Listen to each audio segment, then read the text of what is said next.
many people do we have watching? Can you hear me?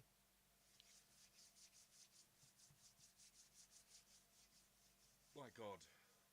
Do you know what I've been doing for the last 15 minutes?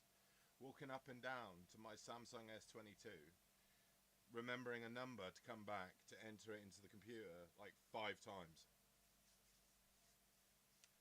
I don't know. It's absolutely mad. It's absolutely mad.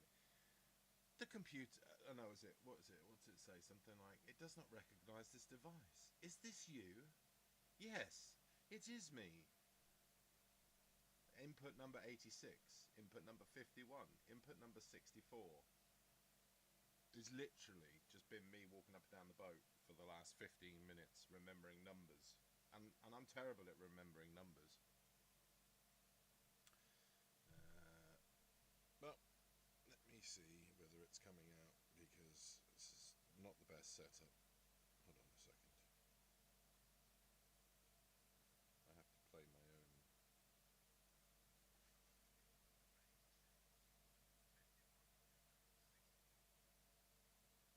It's not very loud. It's not very loud. Can everybody hear me okay?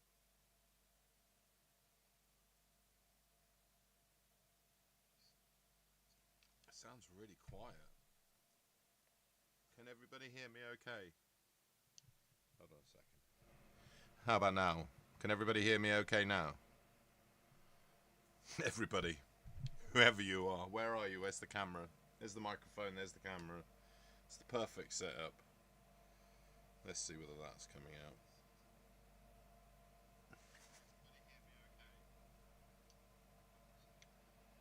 How about now? Can everybody hear me okay? Yeah, everyone can hear you now, you bellend. That's me answering myself. Oh shit, hold on, this is wrong. Camera, microphone. Can everybody hear me now? See me now. Top chat. Absolutely nobody. Everybody. Wherever you are. Where are you? Where's the camera? Gary Eats. Gary Eats, everybody. Take those things off. Gary Eats. You should check him out on YouTube. It's a wonderful channel. I love Gary. He gets to travel all about the place eating really nice food. I should really change something around. Hold on a second. I have a limited space. So, but if I keep the microphone, oh my god, that's huge. And then I'm left-handed as well, which makes everything really difficult. But look at the size of that. If I move the camera over here, you can see the bike. Oh shit, it's going to do that focus thing. Hold on. I hadn't thought this through, you see. There we go. Bring the... No. Now when I talk to the camera, I'm out of focus. Now when I talk to the camera, I can look at you and you can still hear me. And I'm still in focus. I'm sort of out of focus. Let's do that down there. Let's bring that light. Oh god, I pink. So this is what happens, you see. When you don't stream for ages, you get a little bit well, you forget. And I never had it to forget in the first place. Dear. Oh, I need to put that there, because I need to read this for comments. Nothing to see here. Chat popped out. Okay. What's that going on? Viewer number 9. Jammy Dodger. Yeah, I just ate Jammy Dodgers all day. Well, I had 2. 2 Jammy Dodgers, 2 cookies, packet of Red Leicester, new flavour for Quavers. What's your favourite Quavers? Viewer number 9. Viewer number 9. Viewer number 9 is in the house. Just the usual start of any stream is where I'm just basically bitching about everything technology that's just above my pay station. I should get myself a, somebody, a wench. I get a wench. Does anyone know any wenches out there? Can I have a couple of wenches sent here to, where am I? Where the hell am I? Oh, I'm where the CRT want me because the whole canal system is shut down. That's where I am. I'm in the middle of nowhere. No, I've turned around and I've gone back to a facilities point because I think I'm going to be here for some time. And I mean some time. Some long time. Because it is a tiny, tiny, tiny amount of water. Because water management companies, not global warming, because water management companies can't keep the water from the sky. The rainfall just goes into the ground and disperses, goes down to the Earth's core, cools the Earth core, but doesn't fill up a lake or a reservoir. Viewer number 9 says, nah, I'm not a quaver girl. I'm a knick-knack kind of wench. A knick-knack, spicy knick-knacks. Do you remember Scampi and Lemon knick-knacks? Whatever happened to them? You'd never see them anymore. It's always the spicy ones, which are nice. Don't get me wrong, they are nice. But the Scampi Lemon... Whatever happened to pickled onion flavours as well? I don't want Monster Munch. I like Monster Munch, but I want just like... I'm pretty sure there used to be a lot more ranges of pickled onion. In fact, Golden Wonder did a pickled onion once. It was in a... Oh no, that was a spring onion. I think it was a spring onion. Ooh. Now I'm on a conversation where we need Video Diva in here. Because she's always... she knows her food. But I don't know. But I really wanted pickled onion. And I don't want to have to buy Monster Munch because I'm not 5. And I thought... There was more choice at one point. You used to have pickled onion. I'm trying to think of that brand. Seabrook? I think it's Seabrook. I think they do pickled onion. I might be wrong. But I must admit I loved Golden Wonder. I was a Golden Wonder kid. We never had Walkers. It was Golden Wonder or Smiths. That was what was happening in the 80s. I think Walkers were sort of like late in. I mean, everyone had Golden Wonder and Smiths. But yeah. Yeah. So yeah. Anyway, how are you, viewer number 9? Thanks for all your comments, viewer number 9. I love getting comments from you. Scampi and Lemon were lush. Lush. I was very partial to Chip Shop Curry McCoys. Wow, I always liked McCoys, but I never felt like you had enough. Like either the shrinkflation and all that stuff, but the bags seem to get smaller. McCoys it used to be like, you know, the man's chip, and then it sort of turned into the infant chip. It was a lovely flavour. Don't get me wrong. McCoys is a lovely flavour. I don't remember Chip Shop Curry McCoys though. They've gone for a Burton. Yeah. But yeah, I just another brand that I remember from the 80s that were really good was Brannigan's. Do you remember Brannigan's? Anyone remember Brannigan's? Brannigan's, I think they did ham and cheese. I think they may have done a pickled onion in their time. Brannigan's did. I think they did. I know they did ham and cheese. They did a roast beef as well. Can't remember anything else about them. They were in a paper packet. Do you know those paper packets when they first came out? And they were a bit like McCoy's. They were kind of crunchy and quite thick. Which is probably why it appealed to me. Brannigan's. But yeah, no, I don't remember Chip Shop Curry. But everything's suffering with shrinkflation now anyway, so everything's getting smaller. So what you think was large portion probably was at one point. I always remember getting excited when crisps went up to 40 grams in a bag instead of 25. Because it was always 25 when we were at school. 25 grams. And quite frankly, with a 25-gram bag of crisps, you could have 2 bags of crisps and pour them into one bag and still have enough room to crunch down and make sure they don't escape the packet. So they were being a bit tight. They were giving you the nice load of like wrapping, but they weren't giving you content. A bit like this channel.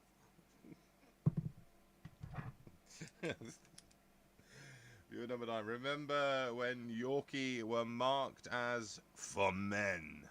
Yes. When you were allowed to laugh. I do remember. It was such a cheesy advert, wasn't it? It was always truck drivers, if I remember right. It was always truck drivers.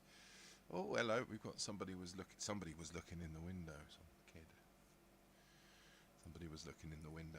Probably wondering what I'm doing here streaming. But yeah, Yorkie were trying to remember. There was a slogan they had, didn't they?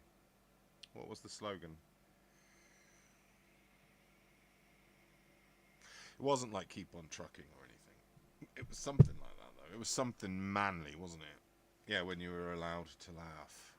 But now, if you're manly, you get compared to that.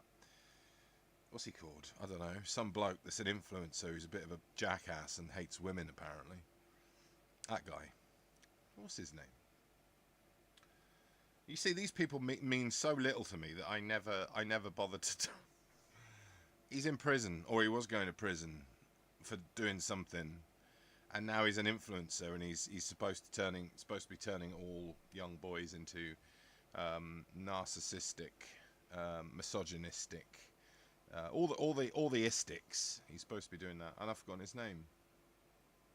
Oh well, it's he's not worth remembering. But he's basically destroyed the manhood. There's no chance that that the Yorkie will come back and mark it as a chocolate bar for men. What's his name? I can't remember his name. Why is this going all weird? So yeah, how have you been, viewer number 9? Tate, Andrew Tate. Thank you, Andrew Tate. That immediately flags up the algorithm fairies. Oh, he's talking about Andrew Tate. He must be a supporter. The guy's a dickhead. Anyone who calls themselves a social media influencer, you're all dickheads. You just happen to get a bit lucky talking about something completely irrelevant. You appeal to a very small amount of people that somehow gets slightly bigger and bigger and bigger every time you open your mouth talking about the same sort of subjects. It's like all social media influencers are assholes, and that was sorry. I don't value any of them, to be honest. There's and I'm sure there's some good ones out there. I mean, a social media influencer for me is Thomas Sheridan. You can check him out if you want. He's an Irish guy. I love the guy. I've been following him since 2020. I mean, I love his videos. Very spiritual. Very interesting. He's not a social media influencer in that respect, though. Thomas Sheridan, everybody. Check him out on YouTube. He's not for everyone. Andrew Tate. He's a bell end.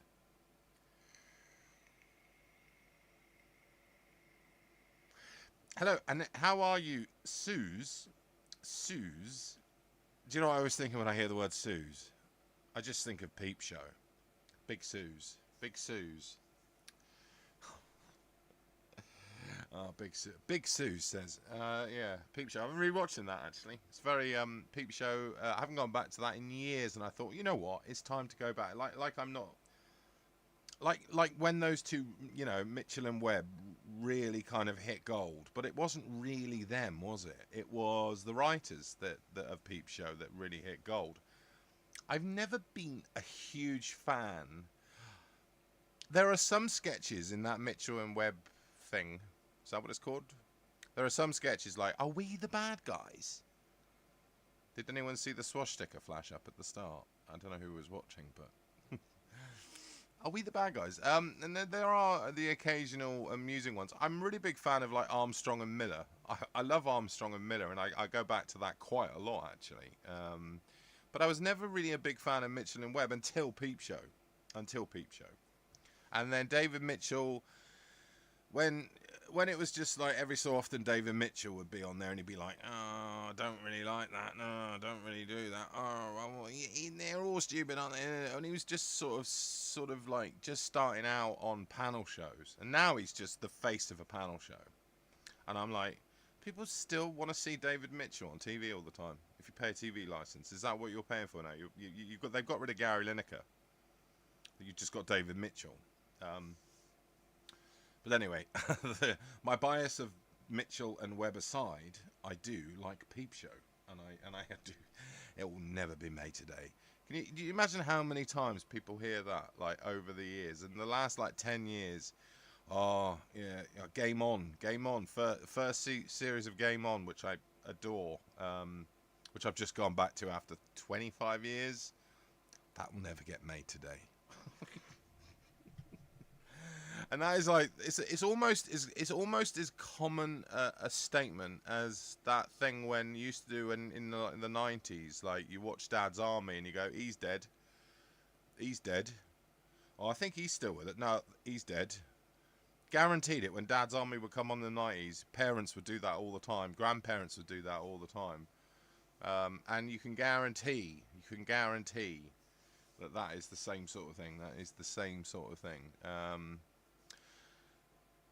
When you're watching anything new today, and you know, when you're watching something from, I don't know, 20 years ago, even like the League of Gentlemen, or, you know, I'm surprised Inside Number 9 is that pushes the boundaries a bit.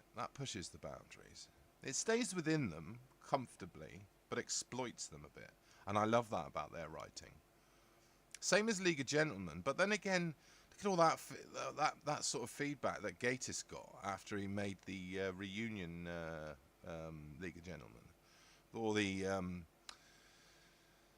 that transgender stuff that kind of kicked in. I mean, did he go back on his words? Because I had a lot of respect for him at one point, and then I've sort of seen him doing a little bit of a backflip on some things, and I think, no, Mark, you were right the first time. But yeah, they don't make comedy like that anymore. They couldn't make comedy like that anymore. You know,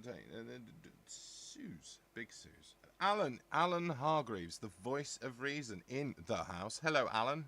How are you, Alan? Are you good? Thanks for the comments on the videos. Coffee influence. Coffee is a code word, by the way. Bonnie Blue says, hello, Libratad. Oh, Bonnie Blue. You see, I shouldn't know who that is, but I do, because I just watch Paul Joseph Watson videos every so often, not all of them. And I didn't know, I wouldn't have known who that was 6 months ago, but then again, probably nobody would have known who that was 6 months ago. But what a I've got to be careful here. Got to be careful, but I'm all for, like, you know, making money. I don't deny that, you know, and let's face it, sex sells, but what do people see in her? That's not what you want to ask. That's not the question to ask, Bonnie Blue. What do people see in you? Is it your personality? No, it's the fact you've got 1,000 guys in your mouth. I don't do that again. But yeah, Bonnie Blue. She's a social media influencer. My God, what kind of stuff is she influencing? I don't even want to think. But hey, you know, it's a free world. Is it though? Is it? Melting Pot by Blue Mink. Is that a euphemism, Alan? Don't know what that means. Is that somebody? Is that a song? Julie Ashmore. Hi, loved Peep Show. With their expressions into the camera were brilliant. They were. The genius of Peep Show, Julie Ashmore.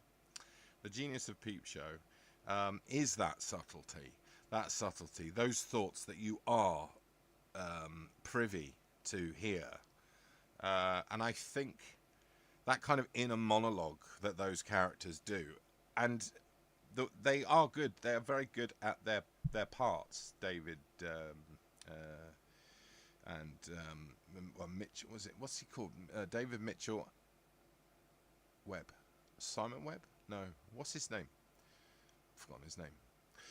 But they are good at what they do. But I think it only comes down to the writing, to be honest. I think without that great writing, you wouldn't have such a great show. But they are very good at the parts, and I do love their inner thoughts. And not that I've ever had those kind of thoughts, but nobody should ever hear my inner thoughts. I'm glad there isn't a way to do that.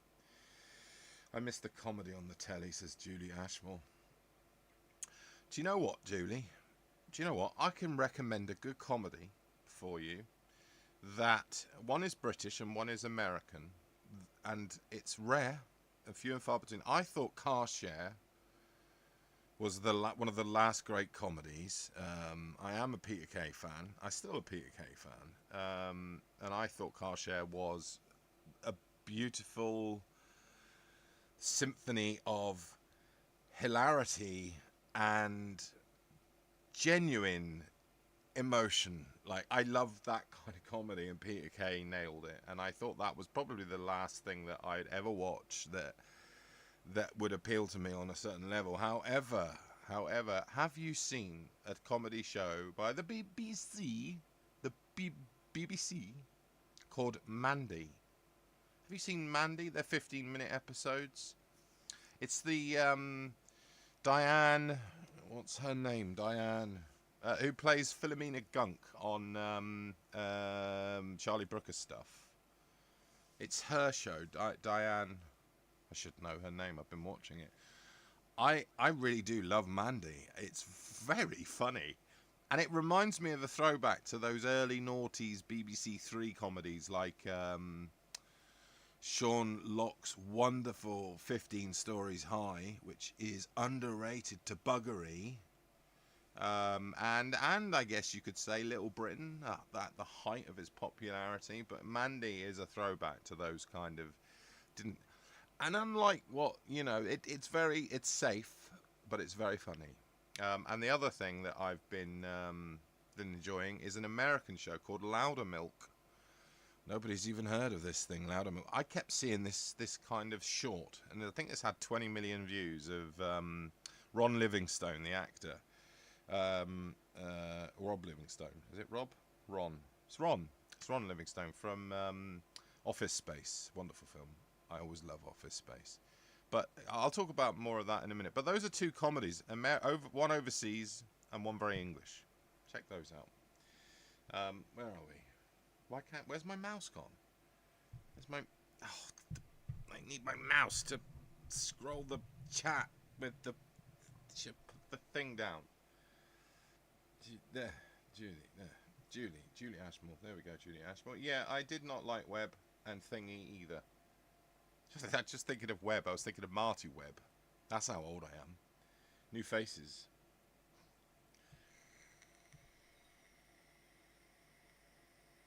Alan says there is a South Korean pop band called Blackpink. I don't know. Is that a ref? I am so naive, Alan, mate. I'm naive. I assume, I don't know what, is that another euphemism? I don't know. Bonnie Blue is no Marilyn Jess. I know who Marilyn Jess is. Oh, I mean, I'm not going to get onto the topic of 100% adult films, but Marilyn Jess is absolutely beautiful. One of those beautiful porn stars that probably could have made a huge amount of money for Vogue even in the day. Julie Ashmore says, totally. Yep, totally. Robert Webb. Thank you, Julie. Robert Webb. Now, don't get me wrong. There are some bits of that Mitchell and Webb show thing that I find funny, and every so often a one or pot, when you like something on YouTube and you get an endless stream of things being recommended to you, and it's I've watched certain ones, and then I find myself like watching 2 or 3, and I'm like, that's quite funny. Then I'm on the 4th, and I'm like, because it's been recommended, and I'm like, it's not as good anymore. So I just can't watch too many of those things because I eventually. Julie says, Julie, have you seen Rewind TV? Is that on like I don't. Is that on a Fire Stick? I could look it up. No, I haven't. Is that like the channel? Oh God, I haven't even been. What's the vintage channel? The one that used to be run by the guy in the shed. And I've shared loads of Rooms episodes. What's that? What's it called? What's the channel called? No, but I will look up Rewind TV if you think it's good, Julie. Oh yeah, still Car Share. Loved Phoenix Nights.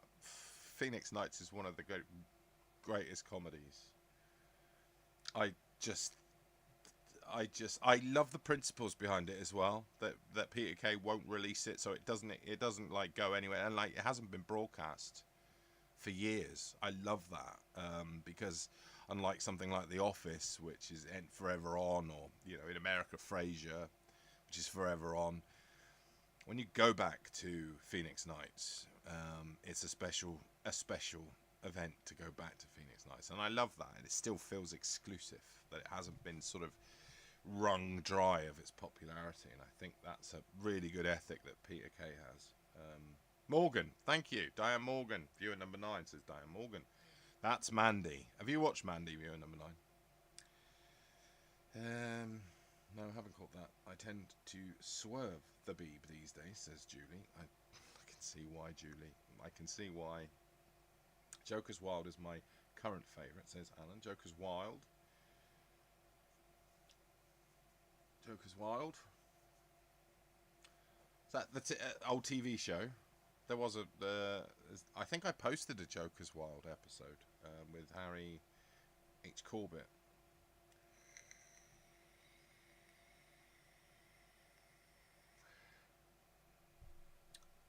Well, Bolton is doing well tonight. Peter Kay, Diane Morgan, and myself, all from Fred Divnerland. That's because you guys know comedy, mate. And I love Northerners. Can't get enough of Northerners, me. Bloody love them, I do. Oh yeah. Oh God, don't all run away. I love Northerners. I love being at that part of the UK. I'm in the Midlands. I'm still in the Midlands. It's not a patch up north. Up north is where it's all at. There's been, you've got some. It's just got some great writers, performers, comedians. Well, I mean, a list of them. Who I'm always going on about. Jimmy McGovern. I think Jimmy McGovern's Manchester, possibly. You've covered all bases: comedy, drama, and where's 28 years later? I've forgotten his name. No, Danny Boyle is not from up there, is he? Where's Danny Boyle from? Is he London? He's London, isn't he? He's got to be London. Well, Bolton is doing well. Bolton is doing well. Voice of Reason. Me too. Only Freeview. It's on that. Lots of old comedies. I'll have to check that out. I will have to check that out. That's it. Talking Pictures. That's what I was trying to remember. Talking Pictures. And that's still going, and I do every so often, occasionally watch that. Barry Cryer, yes. Joker's Wild, Barry Cryer. I posted the Harry H. Corbett episode. I'll try and get hold of a few more. It's quite hard to get hold of that one. Is there a channel already on YouTube, Alan? It's posting Joker's Wild, because I really enjoyed that. Talking Pictures TV is that channel you meant. Talking Pictures. Suze. Vernon Kay. Yeah, he's from up north, isn't he? Ant and Dec, they're up north. Name some really crap northern comics. Vernon Kay. Do you know what? I got a soft spot for Vernon Kay. I got a soft spot for him when he did Strictly. Was it Strictly? When I used to visit my late mother, and she would be watching. She always watched Strictly Come Dancing. I'm sure he did something on that. Was he on that? Did he win that? Who knows? Major, have you seen Alfie Darling? I have seen that, but the name is ringing bells. I have seen it, but I don't know what it is. Was it a spin-off from a film? 70s sitcom? It's really familiar. I'm from the soft south, but love northern TV shows. Love the humour, says Julie Ashmore. Well, yeah, I know the southern south. What did they say? I mean, that's that whole thing is grim up north, which it isn't. Never agreed with that. I got something in my head where, who is it who turns around and goes, shut up, you southern bastard. You southern bastard. That sounds like something that would be in a Shane Meadows movie. You southern bastard. Somebody said that. Some TV show said that. Jimmy McGovern is a Scouser. Oh, yeah. Don't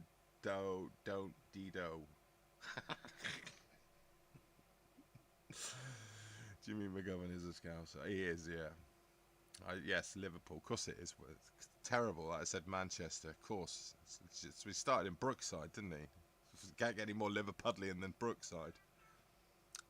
Here we go. Somebody sent me a text message. There's only a couple of jokers on YouTube that I can find. More would be very welcome, mate. Libertad, Chubby Brown, classic. Do you know, I really appreciate him. I never really got into his comedy. I find him a little bit too brash and crude. That's just me being a southern bastard. But I respect the man. I respect anyone who can still be performing after 40, 50 years to a packed audience. And I always loved him as the mayor in League of Gentlemen. Yeah, so I've got a lot of respect for any of those long stayers now. I mean, there aren't many people around that can still do that in this day and age. I doubt that anyone around now is going to be around in 40, 50 years doing the same shtick, because I think it's all dying out. Alfie Darling is a sequel to Alfie. Michael Caine. It's really coarse. Oh, I thought it. Yes. Then I probably would have seen it. It was one series, was it? It was one series. Rolando Ratas. Rolando.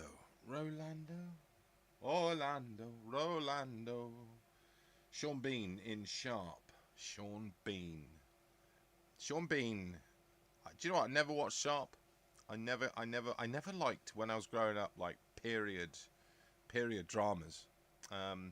Should have watched Sharp, but the first time I saw Sean Bean was in Ken Russell's wonderful television adaptation of Lady Chatterley, and he plays alongside the gorgeous Jolie Richardson, who's still gorgeous today. And I loved that adaptation. I think if it's questionable whether it's a D.H. Lawrence, it sticks to the text. But that was the first time I saw Sean Bean and thought, he's really good. And then obviously Goldeneye. And then I was like, I like Sean Bean. But I never got into Sharp. Now, Vernon's wife presents Strictly. Tess Daly, that's it. Tess Daly. She's beautiful, to be fair. Yes, she is. I can't not agree there. Whenever I used to go down and watch that show with my mum, I'd always comment on her. She was very tall as well. She's a very tall lady. He's done all right for himself. Southern bastard. It could have been Harry Enfield. or it was Harry Enfield. Yes, Southern bastard. I should stop saying that. It is a swear word. I don't really treat bastard as a swear word. So it was Harry Enfield that I... What was the character that Harry Enfield was playing, Suze? If you can remember that. I'll check it out after. Roland, yes, Sean Bean. I can hear him saying that. Loved the Sharp series. You bastard. Oh, you bastard. That's Paddy Considine in Room for Romeo Brass. Shane Meadows' wonderful 1999 film, Room for Romeo Brass. Oh, you bastard. That's where these two kids kind of set him up. All it in. I've heard a couple of people from the Midlands sound like Paddy Considine. I've heard that. And, and I know that's more Stoke, Uttoxeter area, which is a little bit further up. But I have heard a few Midlanders sound a little bit like Paddy Considine's character, Narelle, in Shane Meadows' seminal drama, Room for Romeo Brass. Check it out if you haven't seen it. Especially if you like Paddy Considine. Where is Paddy Considine gone? Once classed as the British Robert De Niro. Did you know that? Very good actor, Paddy. You bastard. Oh, you bastards. Oh, you little bastard. Oh, you set me up, you little bastard. He suddenly gets very violent in that film. Very frightening performance. Very funny and then very frightening. And I love that about Paddy Considine. He can change like that. Go from a really nice guy to really nasty. But that's Shane Meadows movies as well. That's why I love Shane Meadows movies. And my dad was a mate with Roy Brown. Gave him a load of tapes. What kind of tapes, Alan? I'd like to know. Donna. Dear Donna. Hello, dear Donna. How are you, dear Donna? I love Sean Bean back in the day. Do you still like Sean Bean, Donna? I mean, isn't he every... I mean, if I was gay, there are like 3 guys, right? If I was gay, Sean Bean would be one of them. Probably 90s Sean Bean. Probably terrible film, Patriot Games, Sean Bean. I don't know, mid-90s. I definitely be up for a dating that guy if I was gay. And who was the other guy? Who's the other guy that I've always thought was... Brad Pitt. Thelma and Louise time. Thelma and Louise. And, ironically, Once Upon a Time in Hollywood. Which is, like, hugely different. I mean, the guy's just stayed ridiculously handsome from the start to the finish, really. Brad Pitt. I haven't seen Formula One, so I can't vouch for that. I would have said George Clooney, but no, can't do George Clooney anymore. No, I wouldn't. If he asked me out, I'd be like, no, George, just have to... No, you were quite good at the start, but you've turned into a little bit too lefty now, mate. You're a little bit too much of a lefty. Can't really be doing with that. So, I'm sorry, I'll have to cancel the date tonight, George. But yeah, that's if I was gay. And I've told you too much. Now I've told you too much. I didn't fall in love with Sean Bean until Sharp. See, everyone's talking about Sharp. And I know everyone did love Sharp. I just never watched it.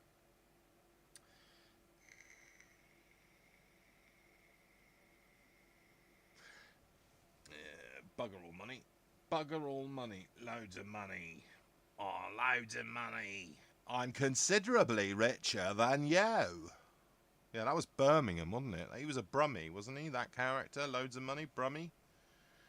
Yo, considerably richer than you. Yeah, I'd say that was Brummie.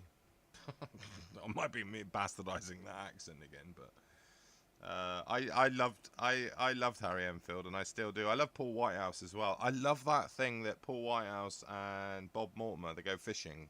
Is it called Go Fishing? Gone Fishing? Fishing? I keep catching bits of that. I haven't watched it right through, but I've been meaning to sit down and watch every episode of that. I bloody love those two together. I used to love the Fast Show as well back in the day. So no, Sean Bean wouldn't do it for Donna. No, he wouldn't do it for me these days. Not Sean Bean now. Because I think what happens is, like, I don't know whether this is like quite common with the male and the female, the difference between the two. I think as you progress to maturity and you're female, I think that your taste generally sort of goes with you, whereas the male tends to sort of like get stuck. Now, I've got a... I don't think I could get it out. Actually, hold on a second. One second. This'll be interesting to you, Alan. Right, it's back here. It's in my little record stack. It's not a record. Here we go. So the only adult magazine I've ever kept all my life.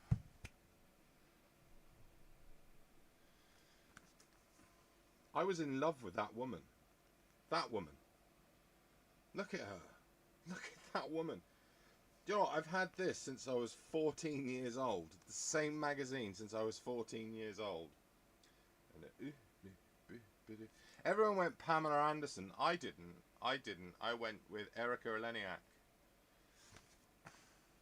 But what my point being is...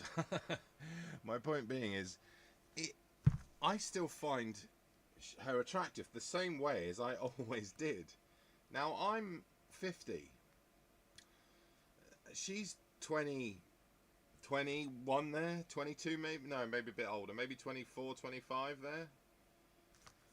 And I have to have this like moral wrestling match with myself to say, you know, that like movie stars that I fancied in the 90s, like Winona Ryder, or you know, when I watch a Winona Ryder film, I'm like, God, she's so hot. And I'm like, I'm 50. I think that you have a much more of a maturity thing going on. And I think you age a lot more gracefully, and you have ethics behind your attractions. Maybe I'm completely off my mark here, but you know, and then somebody says, "Oh God, you fancy?" She's like 20 there. She's like 20. like, yeah, well, when I was 15, she was that age. But yeah, I've kept that because I don't know why I've kept that. That's the only magazine I own that I've ever kept that's like lasted forever. But yeah, Erica Leniak. Do you know what? She retweeted some of my work on X or Twitter when it was Twitter, and I wrote her a nice little tweet, and she retweeted it.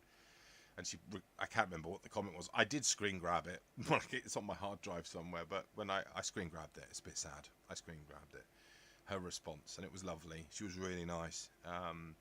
And then she retweeted my photography, and I was like, oh my god, Erica Leniak, like 25, 30 years later, from being my teenage crush, and not as opposed to Jan Francis. Jan Francis was up there at the time, but you know, Playboy was everything. But yeah, it really warmed the cockles of my heart. See what I did? See what I did there? I don't know what I did there. Right, anyway, where am I? This is an interesting stream. I never quite know. It's you guys that help form the stream. Didn't fall enough to the stream. Wouldn't do it for me these days. Late 90s, Johnny Depp was truly beautiful. Yeah, Johnny Depp. Late 90s. What was that? What was he doing in the late 90s? He did a film called Nick of Time with Christopher Walken. That was before Pirates of the Caribbean.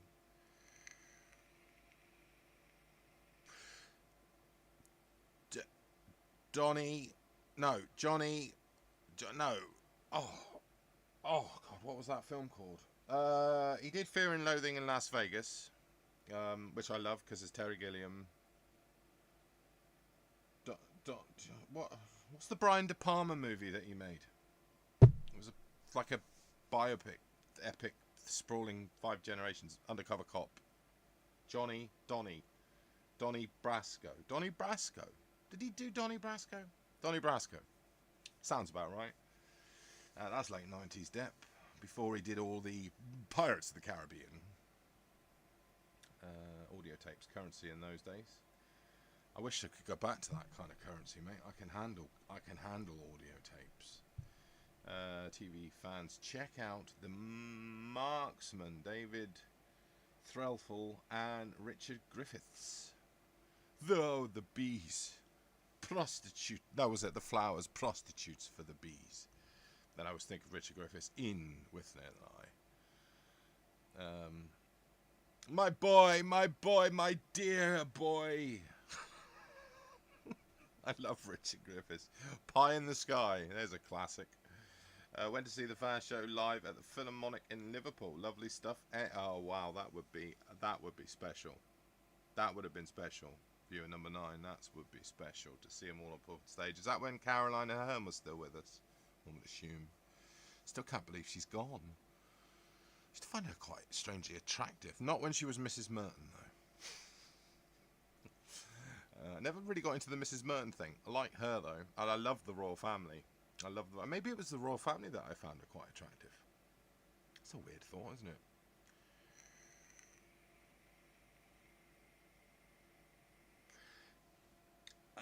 Our pages stuck together. Suze, really?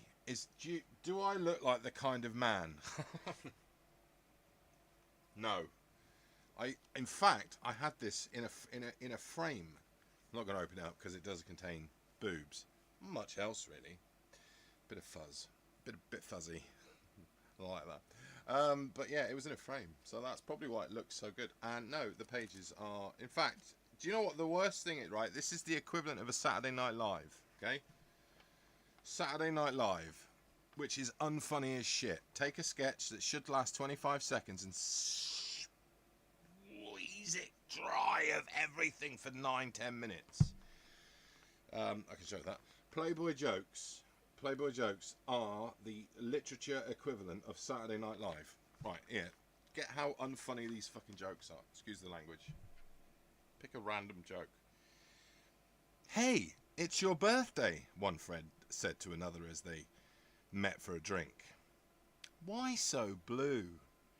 Oh, the guys at work gave me a sweater, he replied. Wrong size?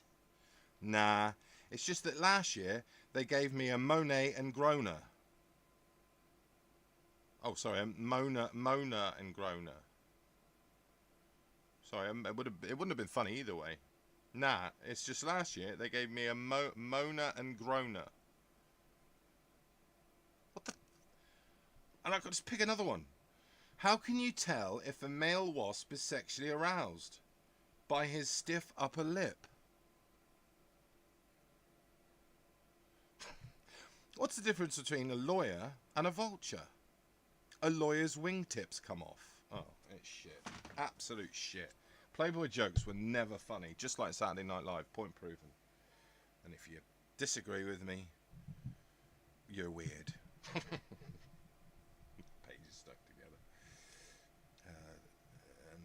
Where are we? I'm going to get there in a second. Give me a second, everybody. I should be looking at the iPad because then I can. I've got to see the pages stuck together. Oh, I'm glad you did the smiley face after Suze. Thank you very much. Mine would have been. Oh, Alan. No, this is what happens. We lower the tone and then everyone turns into. I should never have got that Playboy from 1990 out. Yeah, we age differently. I've no interest in men at all these days, says Donna Smith. Is it because the right man hasn't pushed the right buttons? I'm never going to say never. Maybe there is somebody out there that might find this old balding man attractive. Double chin. No matter how much cycling I just did an 8-mile cycle ride today. Still trying to lose weight. It's unbelievable. I'm on like a diet that's like every second day I seem to just have bowls of bran flakes. It's not the most interesting conversation. Video Diva. Hello, Video Diva. First thing I see when opening the stream is Major holding up a copy of Playboy. Yeah, you always come in at those kind of moments, don't you, Video Diva? Always, guarantee it. Or it would be food. We were talking about crisps earlier on. I was like thinking, here we go, where's she going to come in? Yes, we were talking about. I was saying that I think as women get, I'll just paraphrase, but as women get older, I think their tastes adapt with their own maturity, whereas men still remain immature and a little bit connected to their early teens, late teens, sort of mid-20s, where they were sort of, just. And I think women have a moral compass, and I think men don't have that moral compass. We don't have that ability. I mean, some do, and I question it. I question it. But I've seen women who are in their 60s go past on a boat, and I've gone, bloody hell, she was gorgeous. And I've seen, 20-year-old girls, and I go, she's gorgeous. Sue me. But I think women have more of a moral compass when it comes to that. That's why I was holding up that, because I was saying that, after all these years, Erica Eleniak is still like. I mean, I haven't really seen pictures of her for the last couple of years, but she is and was a dutiful Playboy model. The hair. Look at the hair. Look at it. It's like a peroxide blondie. It's very 1990, I think. Yeah, August 1990. Back when magazines were actually an affordable purchase. Because now I can't believe how much Mojo was. I think it was £9. Mojo magazine, which I bought the other day. I was like, where have I been? Magazines used to be £3 or £4.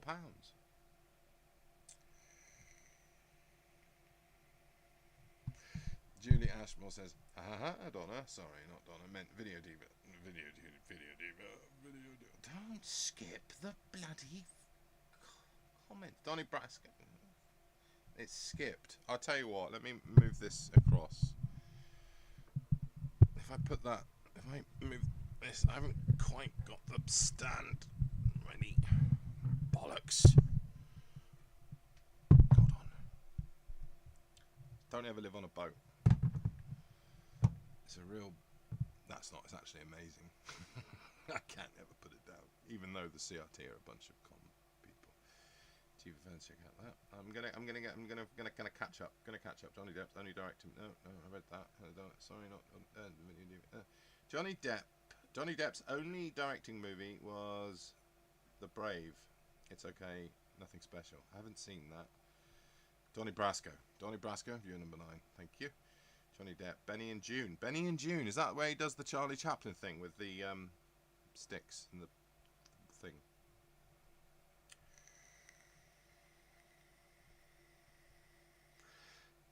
I saw Russ Abbott's Madhouse at Blackpool Opera House.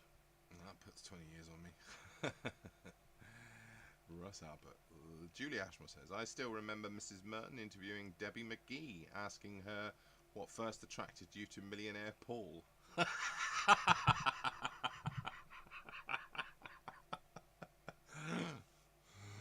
That's good.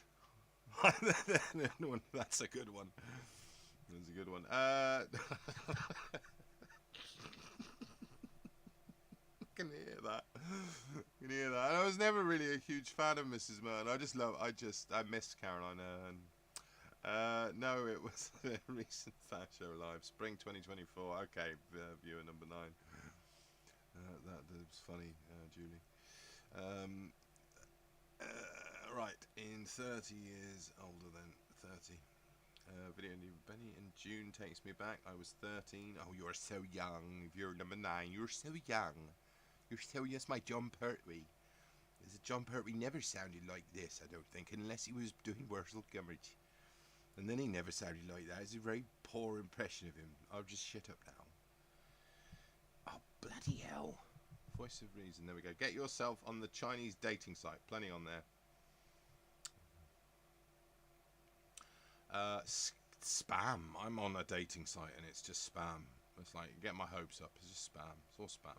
And even the ones that aren't spam, I just like delete them because I think they are. I'm just paranoid that I'm talking to a bot or somebody in Pakistan in a room trying to fleece me out of 50 quid. I saw a summer season at Blackpool Grand Theatre with Callan and Ball. Roly-polies. Everyone loves the roly-polies.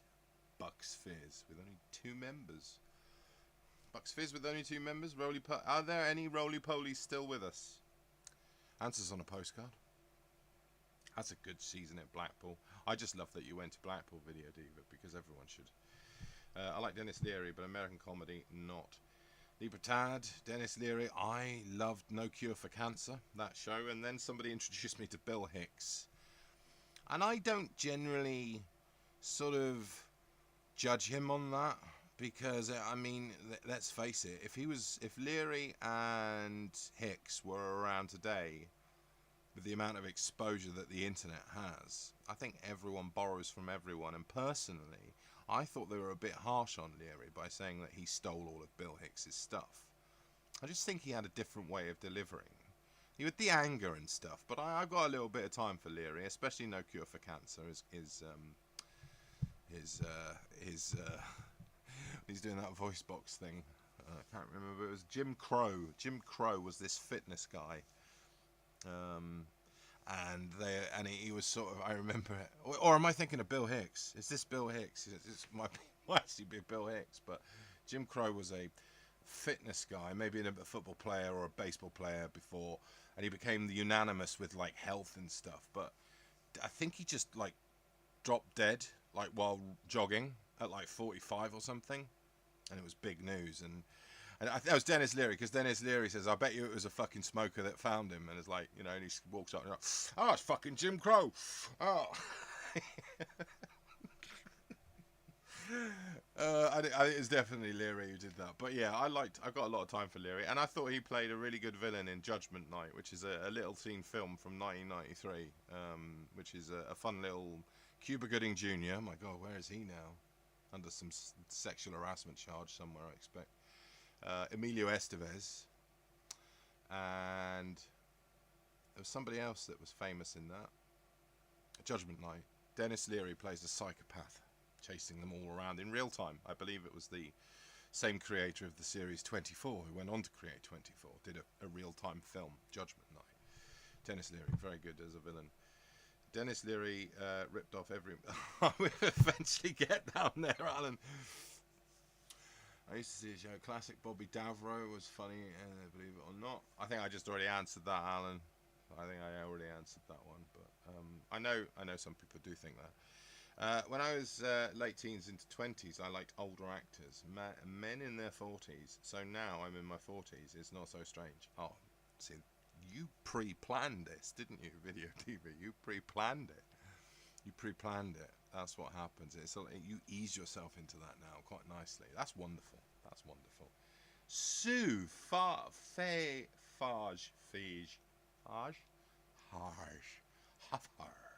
Sue. He's 80. Can you believe Steve? Can you believe that Steve? What's his kind of name? Steve Buscemi. Steve Martin. I had Steve Buscemi in my head then. Can you believe that Steve Martin's 80 years old? 80. Unbelievable. Mind you, he's always looked 80 with his white hair, hasn't he? Since The Jerk. Was that 1977? Good on your, Video Diva. Phage. I just recently watched a lot of Sean Locke vids on that comedy quiz show. Had me in tears laughing. Sue, please, do seek out 15 Stories High. Sean Locke, Benedict Wong. Written and created by Sean Locke, I believe. If you're a Sean Locke fan, and I was a Sean Locke fan, maybe not from his stand-up, but from just, even if it was just 15 Stories High. They had 2 series of this. There was BBC Three. I think it went out in 2002 and 2003, or maybe 2003, 2004. Do seek out that. It's sublime, surreal, abstract comedy gold. That's what I can say that is, and some great character actors. It's a one of a kind show. 15 Stories High. I will tell anyone who's a fan of Sean Locke that you should watch that show. Sue says you are on a boat. Where are ya? Where are ya? I am currently on the Ashby Canal, close to a place called Market Bosworth. But I am moving, so don't come looking. Not that you would, but I am moving because we're being told the CRT that there is low water level, so I have to keep moving the boat and get a bit closer to a service point, because it's going to be about 6 weeks, I reckon, before we get any really good rain to fill up the water, and then so I need to be near a service point, an L-SAN point for toilet. I also need to be near for water point for water. So yeah, I am on a narrowboat on the Ashby Canal, close to Market Bosworth, which is a lovely, lovely little village, town. You on a boat? Anyway, the voice box skit was Dennis Leary, also like oh yeah, like I'm an asshole, he's an asshole, you're an asshole. Yeah, that was Trigonotomy Man, wasn't it? Trigonotomy Man. All of my Leary stuff comes from Judgment Night or No Cure for Cancer. Worth watching, worth going back to. I thought Judgment Night. I bought the Judgment Night LP. LP is the soundtrack. So it's directed by the guy who created 24. Bum, Ray, you're late, Ray. Where have you been, Ray? How are you, Ray? There's no late here, mate. You drop in and out. You don't like anyone who comes in and out. You're all welcome. You're all welcome. Oh, I better just double check that. What's my battery on? 66%. Well, it's doing quite well. It's doing quite well. I got like an extra lithium battery that charges the computer. What's my main boat batteries on? I've got to check this now, you see. We didn't have much sun today, so they didn't get to charge as much as I'd hoped. Oh, I got loads. It's 93% there.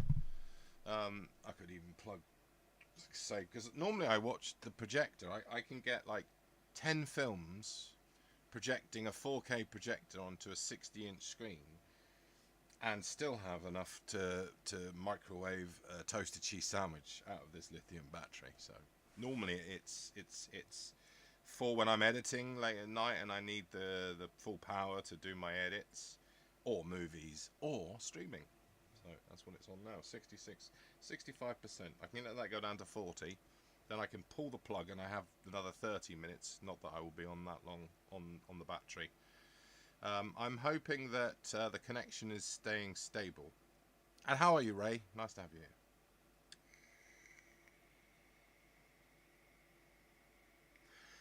Alan says, better late than never. Ray, better late. Ray. I always do that, don't I, Ray? I always become Keith from Nuts in May. Ray. Well, Candice Marie, it depends on what kind of food you're chewing. Well, Keith, I mean, if it's, what does she say? It doesn't require 72 times. I can't remember what she's eating. She's eating something that doesn't require that. And then he's sort of like,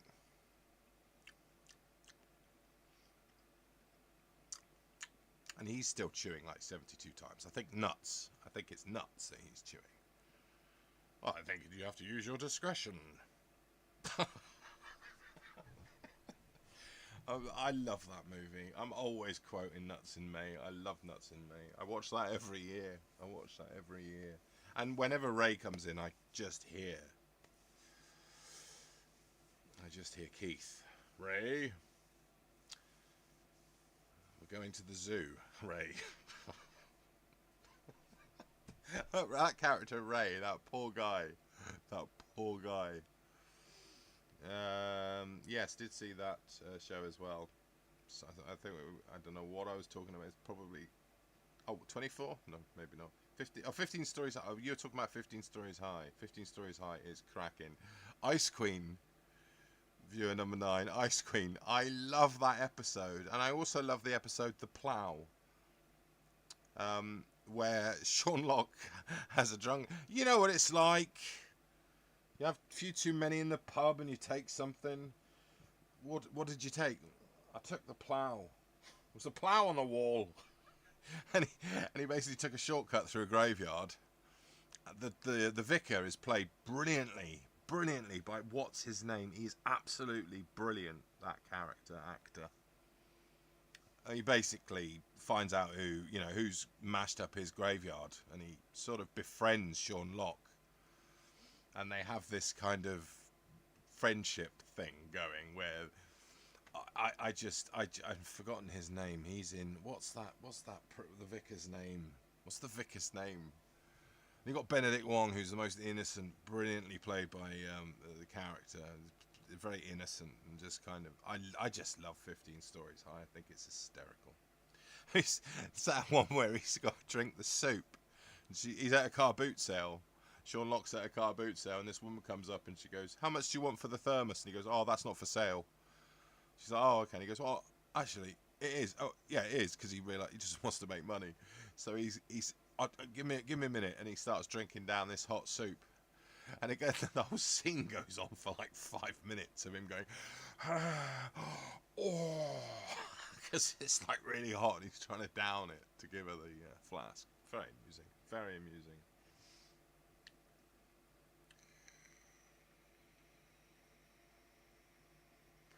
Did you see that thing where Manchester Canal lock was emptied? Yeah, Billy Moore covered it, Alan. I watched Billy Moore. I think he's I think he's a wonderful a wonderful what's the word? Oh, he's a journalist, activist, YouTube activist. Billy Moore showed it. Yes, it was the Rochdale set of Rochdale, which they always do. They have anti-vandal keys in a lot of the locks, but Rochdale Canal is unanimous with dickheads like opening the pound and just draining it and killing all the wildlife. Basically, all the fish die, and not only that, it damages the lock gates because these things require water to keep them up straight. So they can sometimes like come off and stuff. Complete assholes that did that. Rochdale, the Rochdale pounds were emptied a week ago. And Billy Moore, street activist. That's it. Street activist Billy Moore. Just a really nice guy who did a crazy thing very recently. He was in Mallorca and he ended up going to like the ghetto. And he's like, "Should I go in there?" "Yeah, I'll go in there." And he's like, in this derelict building. I mean, he had his phone like smashed up, and he was attacked by a load of like immigrants with like baseball bats. I mean, you've got to one of those street activists. This is something that is going to tie in quickly when I round up, but one of those guys is going to get hurt. They are going to get hurt. I mean, you've already got Charlie Veach walking around with bodyguards, but one of those, I mean, it's gonna happen, and it's gonna be tragic when it does. I think there's another one called DJE Media. But Billy Moore, I don't subscribe to any of them, but I have started subscribing to Billy Moore. I think he's a genuinely lovely guy and a fascinating story. I believe he spent time in a Thai prison. He had a bit of a troublesome past, old Billy, and I've really enjoyed his videos. But yes, I learned it through that, which is another good thing that I can find with watching those things.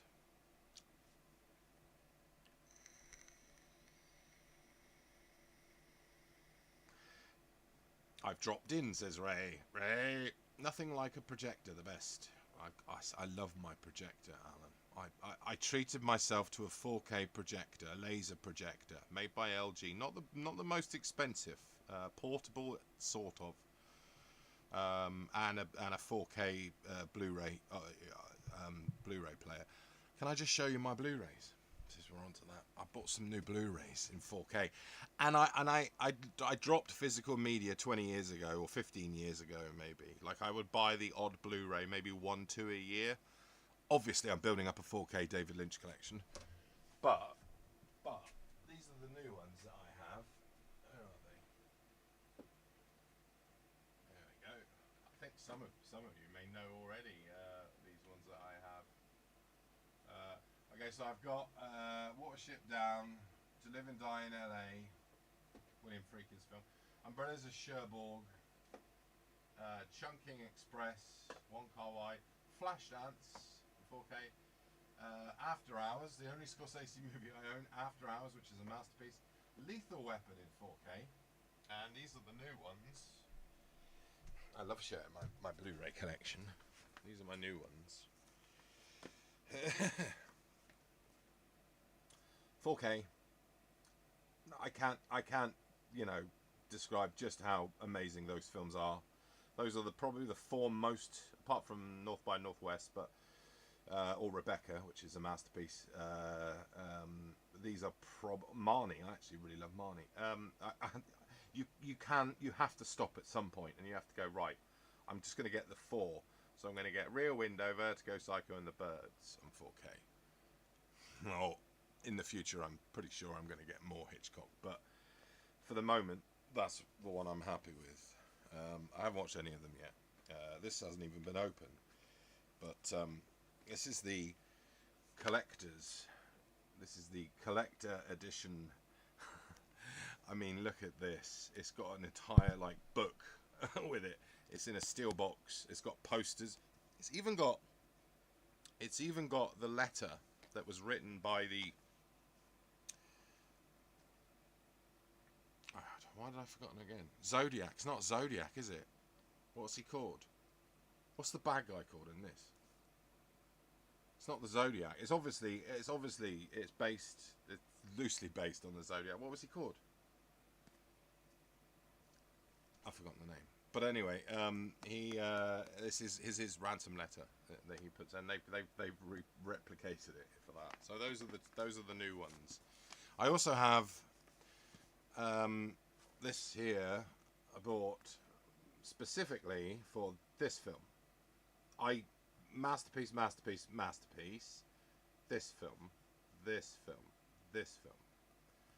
Because I bought The Story Continues in 4K. Because I happen to be a huge, massive fan of Psycho 2 and Psycho 3. Psycho 2 is almost on par with the first. Meg Tilly, beautiful Meg Tilly in 4K. Psycho 2, and Anthony Perkins, who is actually, he might have been down on my list if I was gay. Yeah, if I was gay, Anthony Perkins would have been on my list as well.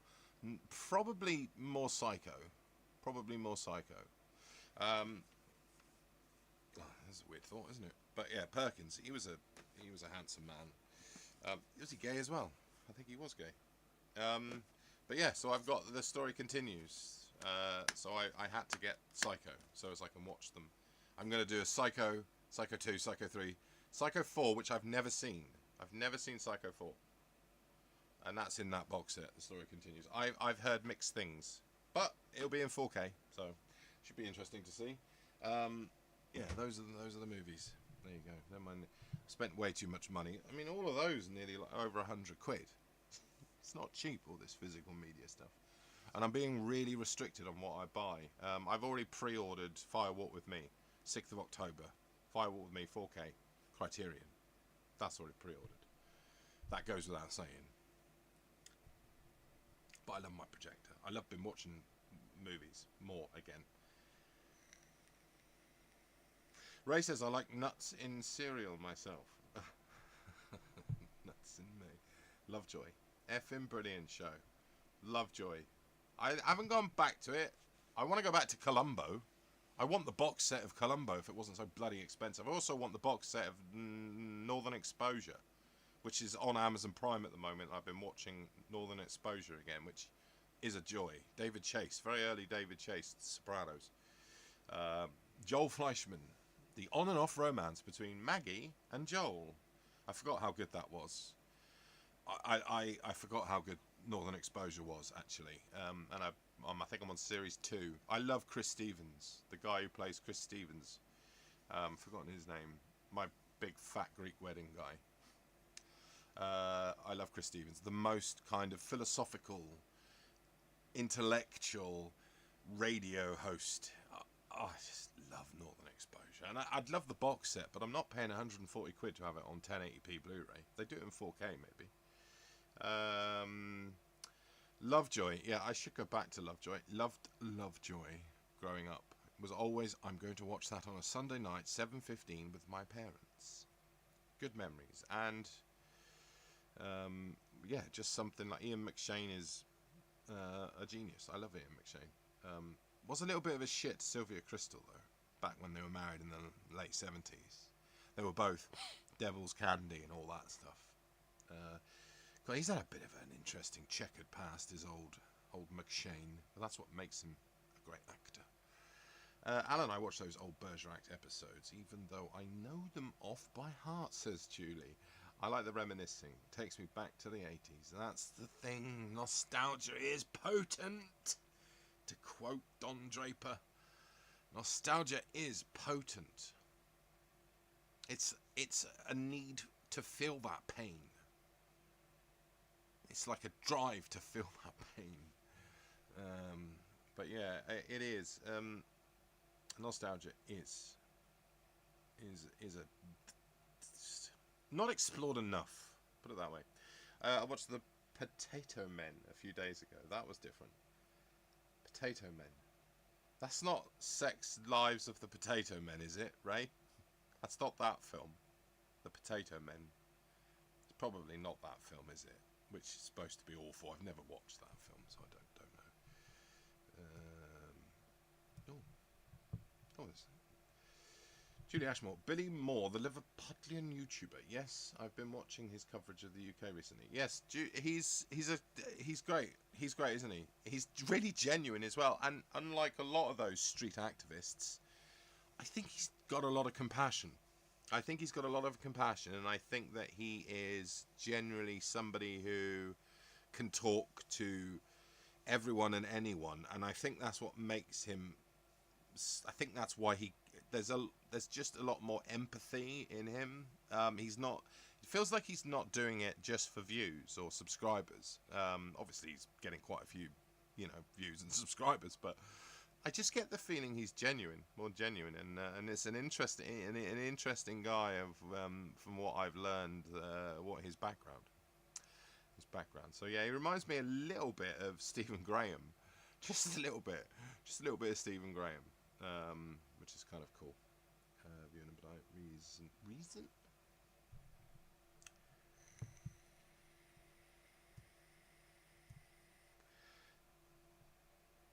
I can't see. Is Frenzy in there? No, Frenzy isn't in there. Stop naming every other, because I want every Hitchcock film. Just want I want Strangers on a Train as well. I want every Hitchcock film.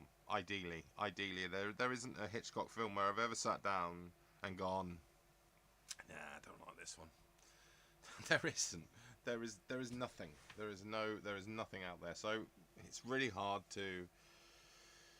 I'm starting with the four. I'm starting with the four and seeing. I adore Rebecca. I love the film Rebecca. I read the book, and I rarely read books nowadays, but I read Rebecca. Rebecca.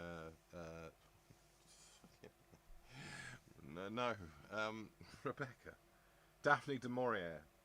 I read Daphne du Maurier's original novel after seeing the film Rebecca for the first time on Moviedrome back in the late 90s.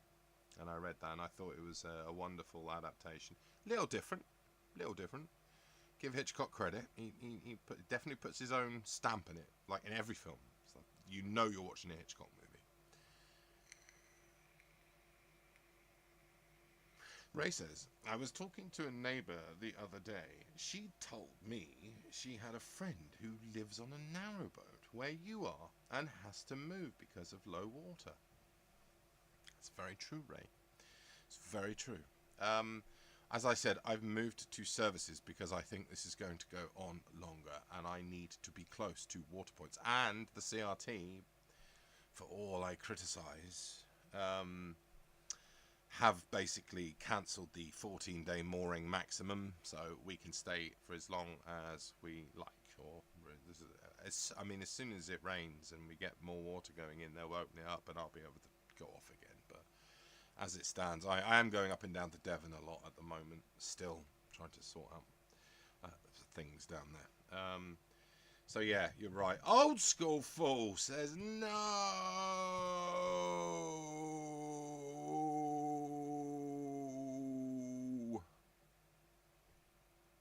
You're the man. Old School Fool, the man.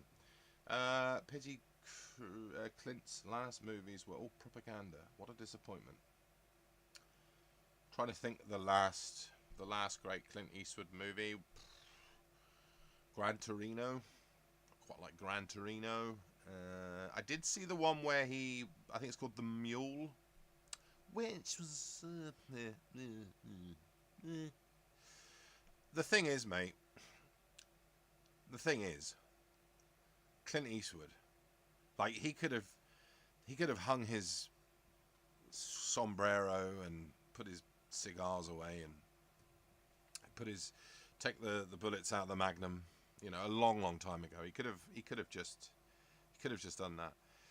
He's like the he's like the cinematic version of Roy Chubby Brown in terms of how much praise that I could give him for continuing to enjoy and produce content, no matter, like, you know, how like age is not a number to Clint, and I admire that. But yes, his last films, I don't know about propaganda. I haven't really watched them. I do think there's something magic is missing in them that made his earlier films that much more great and masterpieces. And there are many Clint Eastwood films out there that I grew up with. My dad was a huge Clint fan, and Anna Lee Marvin fan, and a Charles Bronson fan, and all of those guys. If you look later in their careers, and we lost Lee Marvin a long time ago, we lost Charles Bronson a long time ago, but they all were making films less magnificent than they started. So, you know, I think it happens to the very best of us, and I think it happens to the worst of us as well. But I for one will take my hat off to Clint, and yeah, I love Clint Eastwood. I love Clint Eastwood. Old School Fool. Old School Fool. Old School Fool. Yo, son.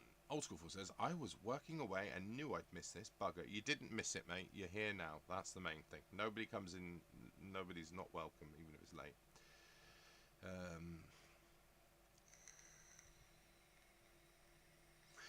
Video Diva says, I like Frenzy as well. Video number 9, it's always sort of forgotten about. Frenzy, yes, the wasn't the last film he made, 1972.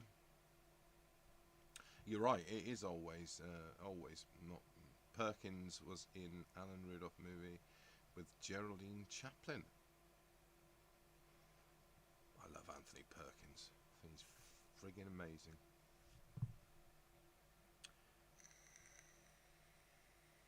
It's done that thing where it's just skip down. There we go.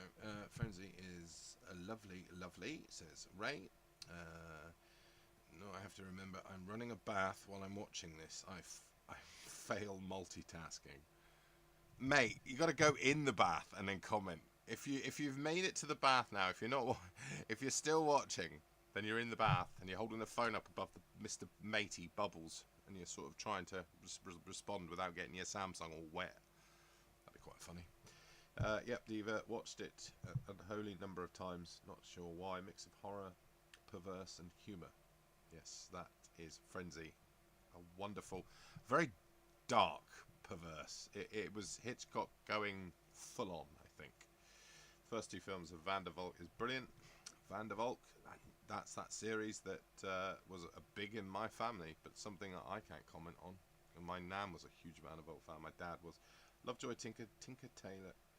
Tinker, Lady Jane, and Eric were great. Tinker, Lady Jane. Oh, Lady Jane. Had a thing for her. I had a thing for that redhead, that little firecracker. I always quite like women with plums in their mouth. Plums. Oh, Lovejoy. Do you really think that's the right way of going about things, Lovejoy? Oh, Lovejoy. Lady Jane. Jane. Lady Jane.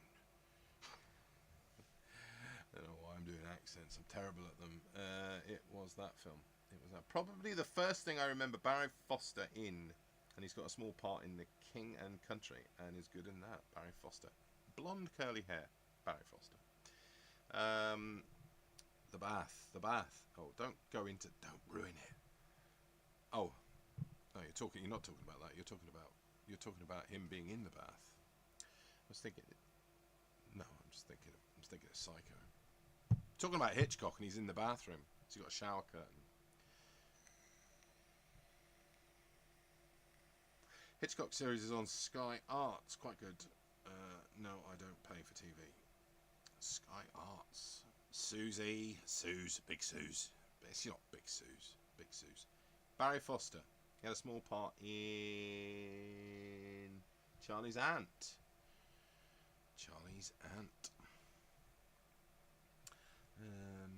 Smiley face. Suze had a laugh out loud face. Guns and Gospels. Tell me he's not drowned. He's there. He's there, viewer number 9. He's just trying to work out how to text with his wet Mr. Matey fingers. Watched Clint in the week, film called Thunderbolt and Lightfoot. Very enjoyable with Jeff Bridges. Very young Jeff Bridges. Was that his first film, Jeff Bridges? I haven't gone back to that. I'm a big George Kennedy fan as well. And I know Clint was George and Clint were very good friends. In fact, I think, if you remember right, although he probably regrets it now, George Kennedy was, I read this somewhere years ago, could be wrong, but George Kennedy was Clint's best man when he got married to Sandra Locke. It's probably not the best marriage. But yeah, Clint and I definitely know that I read that somewhere years ago. Stayed with me. Firefox was great.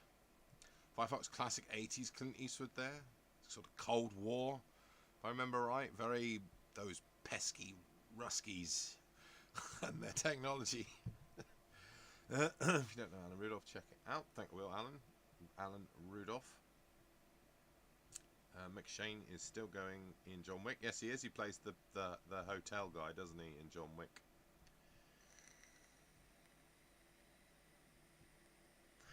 Old School 4 says, so hot. It's hot. So you are in the bath. If you got your matey. No. I hope you're having a bloody lovely bath there, mate. I envy those people who have baths. I've just got a shower. I've got half a bath that I can neither sit down in or lay out in. I just kind of like crunch up and just get the shower over the top of me like that. But you don't want to know that. You don't want to know that. I'd love the thought of just being in a bath right now. I wouldn't be doing a stream, that's for sure. Almost fitted it all away there. I have to do that. I have to like look at the things I can't bloody see. My eyesight's got worse. For those who are interested in this, if they follow Oddhorn's films, guess what I'm going back to? I've spoke to the DeVay family, Simon DeVay, Anderton and Rowland's Fun Fair. See this? This is their history. This is their photo album. Their photo album. Look at that. Look at this. Look at this. Look at this. One of the most successful things I ever made was for a YouTube channel, and it was for a short. It was a competition.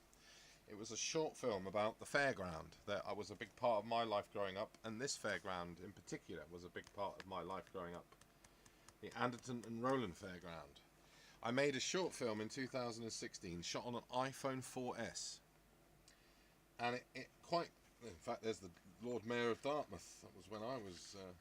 Oh, where's that picture? I'm sure they won't mind me showing you this. Oh, I saw it then. But anyway, I'm going back to this, and I'm making a feature film about this fair. About this fair. So I'm talking to George DeVay, and Simon. Simon is the son, who's in his late 50s, early 60s. George, his dad, is 82, 83, something like that. So I'm making a feature film, and I've gone for funding on this because I do think it's worth it. So Oddhorn's Films is returning to the Fun Fair, probably in what will be, I wouldn't say my final film, because it, you know, I'll put a lot of time and effort into this. I'm going for funding, so wish me luck. I need about 25k to do the documentary, which is quite a lot of money, but I think it's worth it. And I'm at the moment writing out a synopsis, a treatment, if you like, a documentary. It's a documentary, it's not fictional. It's a documentary based on tradition, heritage, tradition, British, very British. And I'm trying to make it. I'll be trying to make it with a diverse cast in order to get funding and tick the boxes.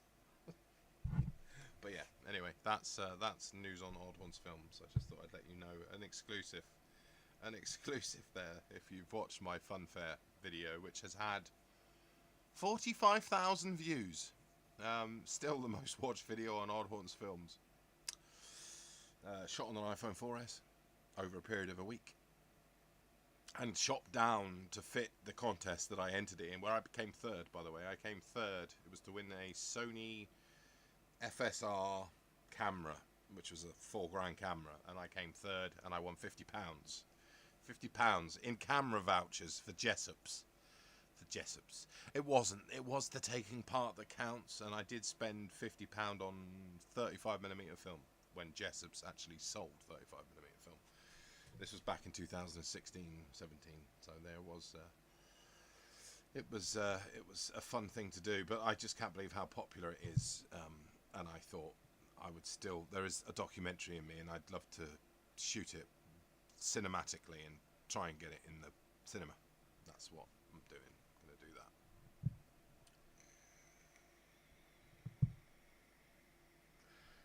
Breakfast this morning: double brandies and 7 cigarettes.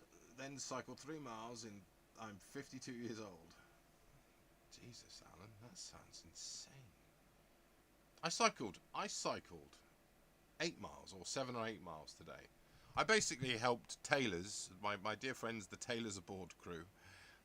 I can't post anything, and I can't really say that much because Josh is about a month behind his videos. But they've basically got another boat. And they're moving it. They need to get it to a place before all the canals shut. But they have 2 boats. Logistics of having 2 narrowboats. Oh my God, I don't know how they do it. I don't know how they do it. My stress level would be through the roof.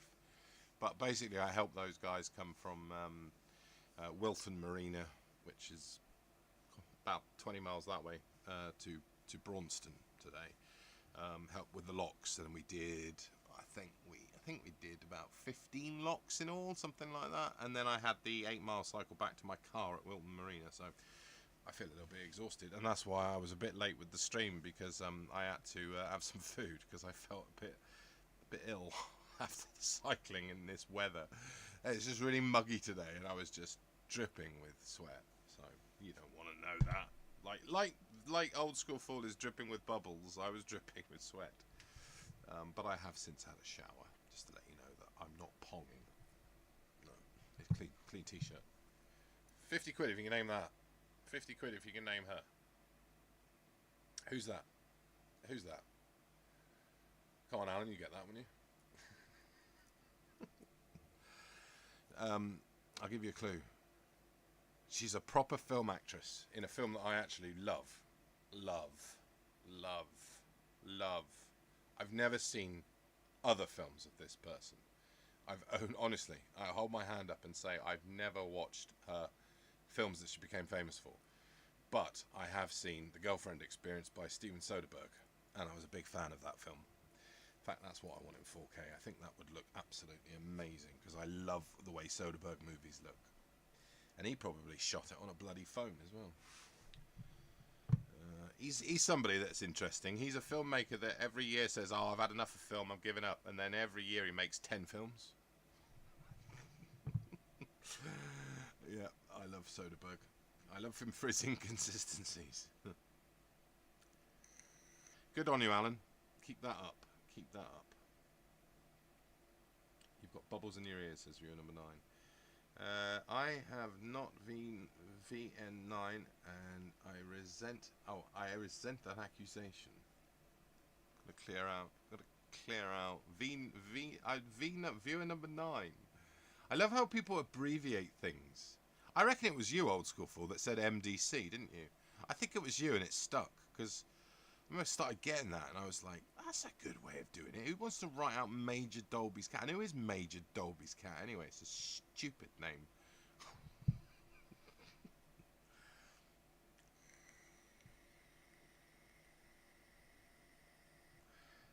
Never had a fight in a bath before, just trying to break new ground. Black pill update. Matey isn't even blue anymore. What?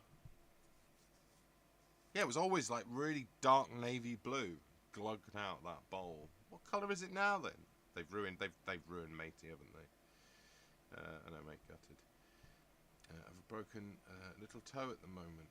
I have a broken little toe at the moment. So, but if you break your little toe, if you break a toe, how do they put that? Do they put it in like a little sort of thing that stops it from buckling up? Do they, like a splint, like a toe splint?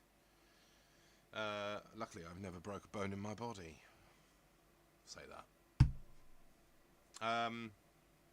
Don't you dare tell me Diver Dan isn't attached to the side of that bath. Don't you dare. Julie Goodyear. Sasha Grey, but it's not my style, mate. Not your style. Alright, Alan. You are right, it is Sasha Grey. It is Sasha Grey. From her website back probably about 7 years ago. 7 years ago. It's quite provocative. It's quite provocative, as you'd expect from Sasha Grey.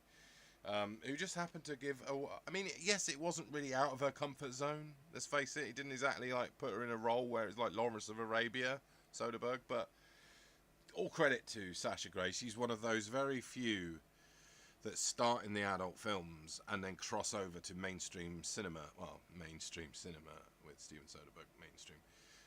But big cinema films, and she did it wonderfully well in that. I think she's in a couple of other movies which I haven't watched, horror movies. I think she's in House of the Dead or something, but something like that. There are very few actresses that came from the adult film industry. Marilyn Chambers, possibly, with the David Cronenberg film Rabid. There was a crossover there, and I believe there is a couple of other people that have managed to do that, but not many. So good on her. Idris Elba. That was just sounds like a cocktail. They put it in a tonique.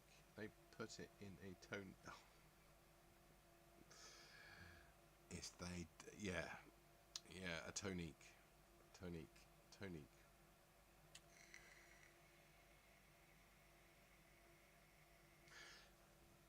I don't use hospitals, mate.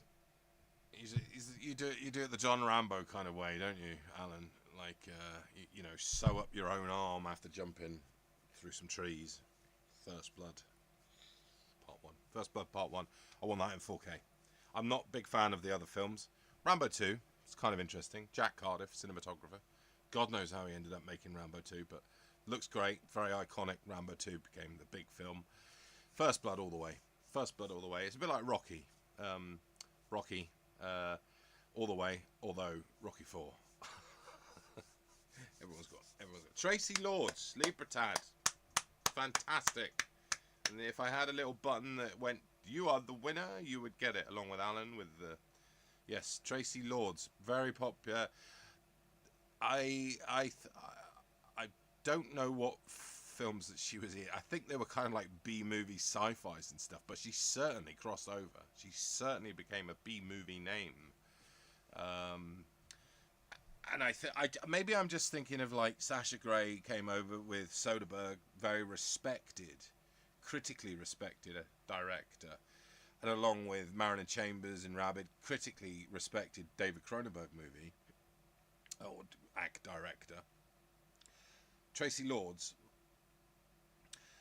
was in a lot of really cheap B-movie sort of like sci-fi movies, but needless to say, you still win the prize because she hugely successful both as an adult film actress and in straight-to-video video releases throughout the 80s, but I can't think of anything that she was in. She in Critters. She in the movie Critters. What do I get the fact that she was in Critters? Maybe she has a cameo or something. Old school for. I did a few years back, Alan. Ever had it on video? The snap actually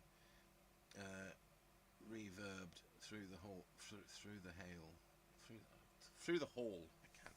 It's so small. Can I make this bigger? That's what she said. No. Yeah, I can. Oh, yeah, that's better. I could have done that all along. Made the bloody chat bigger with the box. Unbelievable. Rambo did a lot for the knife industry. Certainly did. John Waters, Crybaby. John Waters, Crybaby. There. You've done it then. You beat me to it. No, not a huge John Waters fan, but totally respect the man. Total respect. He would be on that list. So Tracy Lords comes in there with a big win there. Libertad, well done. Crybaby, is that? Who else is in that? Is that Johnny Depp? Is she in a John Waters film? I have seen Serial Mom, which I always had a soft spot for in the 90s with Kathleen Turner. Kathleen Turner.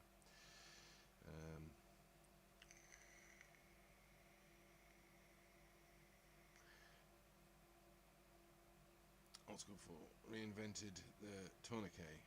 Pride of Britain award awaits me, thinks. I think if there is such a thing, what did you call it? Like there should be. There should be. It's easy done, especially after a few drinks, says Alan. Oh yeah, Crybaby is a delight, says viewer number 9. I had a John Rambo knife in the 90s. It snapped. On somebody's skull? Yeah, that's a horrible thing to say. Johnny. Yep, Johnny Depp. Yeah. You know what? I'm going to put that on my list. I'm going to put Crybaby on my list. Do you know why? Because that's the second time Johnny Depp's name's come up. And I don't want to be that person that can respect a director like John Waters and not see these films. Put that on my list. Crybaby, a 1990 American teen musical romantic comedy film written and directed by John Waters.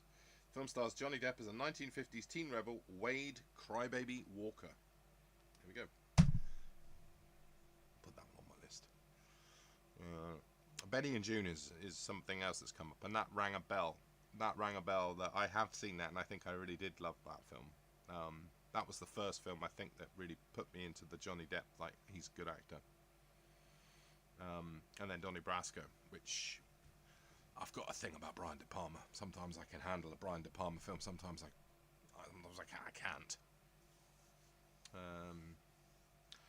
Yeah. Right, okay, guys. What time are we on? Oh my god. I've been going for nearly 2 hours, everybody. Oh no, actually, I started at 1:45, so an hour and 35 minutes. An hour and 35 minutes. I promised you a game. That's not happening. However, if I run this past people now, and the people that are watching this at a later date, and I generally get between 500 to 500 people, like, randomly dropping in and out of things. Live, probably 20 people, and they're always, like, all of you people, all of the people here now, thank you. Thank you for joining me, watching this man waffle on in his boat. I appreciate that. I really do. And I love the fact that I know a lot of you by your name, and I got to know you, and I love talking with you all. So that aside, I don't really care about the people that are watching that aren't here live. No, I do. There are always people that don't like chatting, so I totally get that. What was I going to say? But yeah, a game thing. I used to do a game stream on here, and I'm considering starting another one again. This game that I've found. You may have seen it in the JPEG. It's let me put this picture up. Can I put that up? No, I can't. It's not loaded in. Not for broadcast. It's called. I played 20 minutes of it, and I was like, this would make an interesting stream. So I'm considering doing a live stream again, probably Wednesday, midweek, because I can't go anywhere unless I go down to Devon for some reason. I won't be able to do it, but stay tuned to that. I will play that game. It's very relevant to what I was going to say. A friend of mine who may be watching this, I'm not going to mention him by name, but he may be watching this. In 2000, I think it was 2002, we were at uni, and we were all kind of like armchair critics of what was going on with the Bush. This is how long ago this is. Iraq.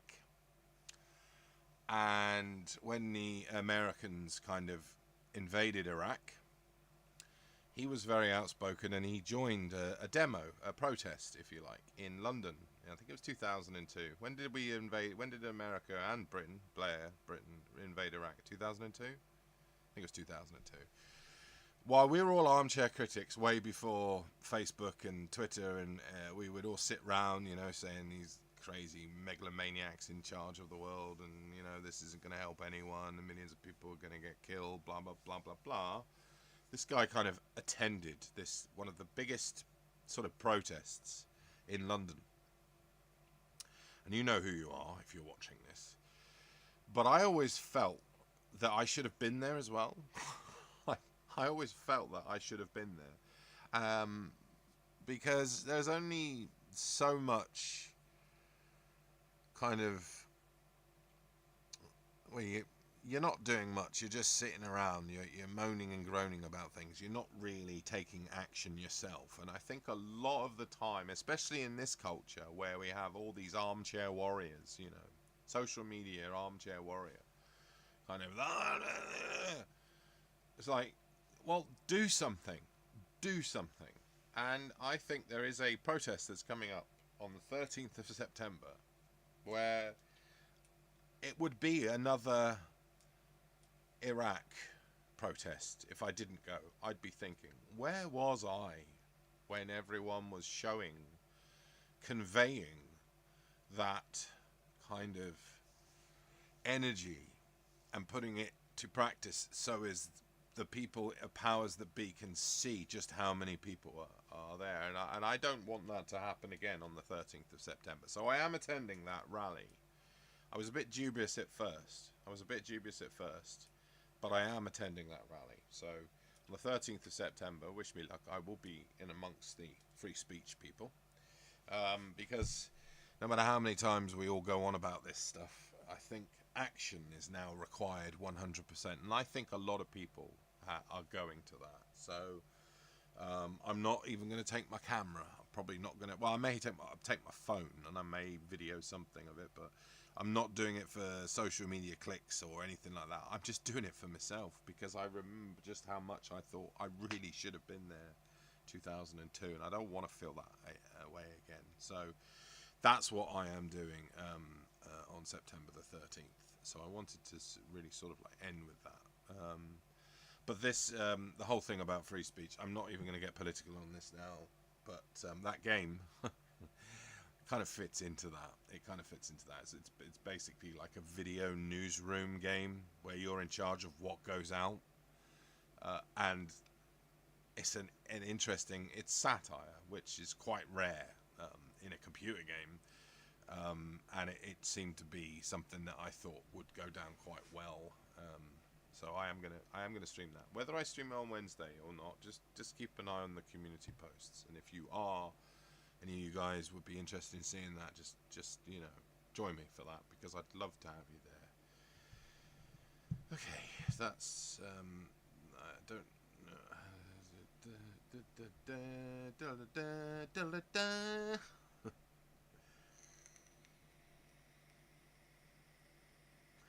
The best one, I might have missed some comments, apologise, but I'm going to skip through some.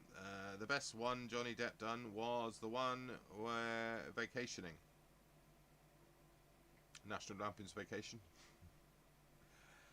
National Christmas Vacation. Christmas Vacation.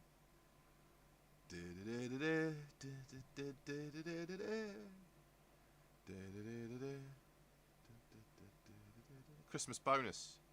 I remember thinking that was always a bit odd. Because we never had those things in this country, did we? We never had Christmas bonuses. So why did Chevy Chase freak out when he got Book of the Month Club or something, wasn't it? But his Christmas bonus was enough to build a swimming pool. I was like, what? That's a bonus? That sounds like a water companies. That sounds like the people that, you know, award bonuses in water companies when they've done a shit job. And they watch all the water disperse in different places. They've collected none of it. And they go, oh, that's a very good year, that was. Here you go, Malcolm, here's £45,000. Here you go, Joy, here's just £50,000. Oh, and for myself, as your team leader in the entire of the management of the water company, I award myself £4 million for a job poorly done. Well done. But yeah, water companies. What was I doing? I don't even know where I'm going. Don't ever set me off on one of those things because I'll just end up doing that thing that Eddie Izzard does where he goes around in a circle and then suddenly comes back to it. Oh no, I know what it was. It was Johnny Depp wasn't in Christmas Vacation. What the fuck is he talking about? Julie Ashmore, thank you for the invite. Had some good laughs tonight. Julie Ashmore. You are lovely, Julie. Thank you for joining. You know, it's great to see some new names and stuff. And if you can put up with me, I'd love to see you here next time as well. I tend to ramble. I tend to go on a lot, but I try to. You guys do decipher in some way, or not decipher. You guys do sort of send the stream in a certain way when I read comments. My brain just starts like firing, and I remember things. The Rapture. Like The Rapture, eh? Yes, I remember that. Everybody's gone to The Rapture. Wonderful game by the Snake Room. Everyone's gone to The Rapture. Still, I always talk about that game. He doesn't like us, really. He says awful things about us afterwards. Oh, you should... Oh, old school fool. You should hear the things I was saying about you the other day. God, I mean, I'm surprised you. What is it when your ears start burning, don't they? Your ears start burning. Class act. Old school fool. Class act. Classmate, says Anna. Class. Schizoid Pete Walker. Wonderful Pete Walker there. Die Screaming Marianne. Classic exploitation film by Pete Walker. Frightmare, another one. Schizoid is one. I'm missing a really good one there. I apologise to Pete Walker. Is Pete Walker still with us? Worried about old school fool. Can't lie. What if you get a flannel stuck over his nostrils? He's just leaning back with a. You did that with the cold flannel when you're in a hot bath. I hope you're all right, old school fool. Remove the flannel, mate. It's generally bad when you stop breathing because of the flannel. So remove that flannel. Send help. Is it the Unite Britain rally? Julie Ashmore, yes, it is the Unite Britain rally. I do believe it is that, yes.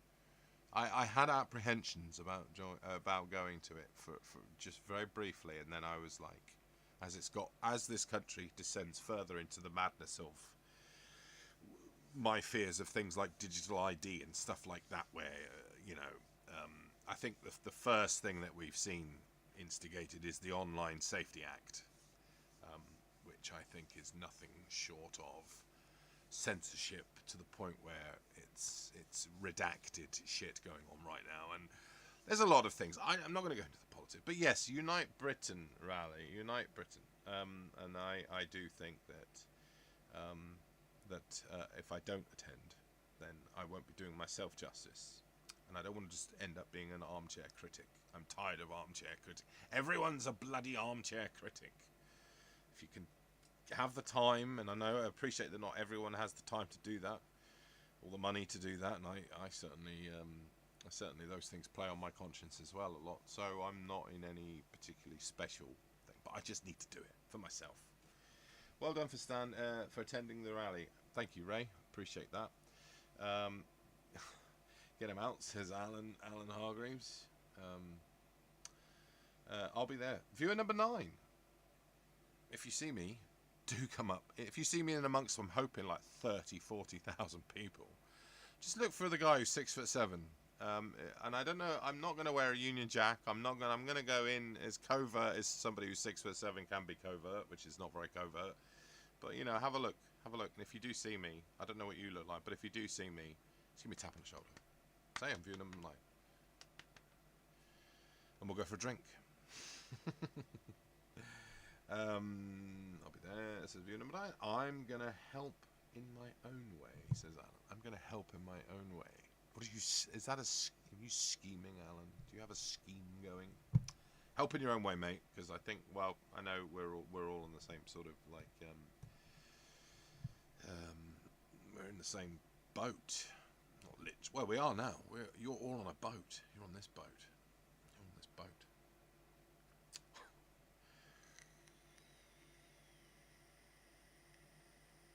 Judy says, I'd love to be there. Sadly, I ain't got the energy these days to do the journey, but we'll be watching live streams. Julie, again, like, if you can't be there and you're watching live stream, the awareness that it's happening, and then maybe kind of, sort of sharing videos and things, I think all of that just it just does get around. I mean, I sometimes miss being on social media like that, but I do get enough from what I have, which is basically YouTube. I do get enough, and I do like people like Billy Moore. I think that should be everyone should check out his channel.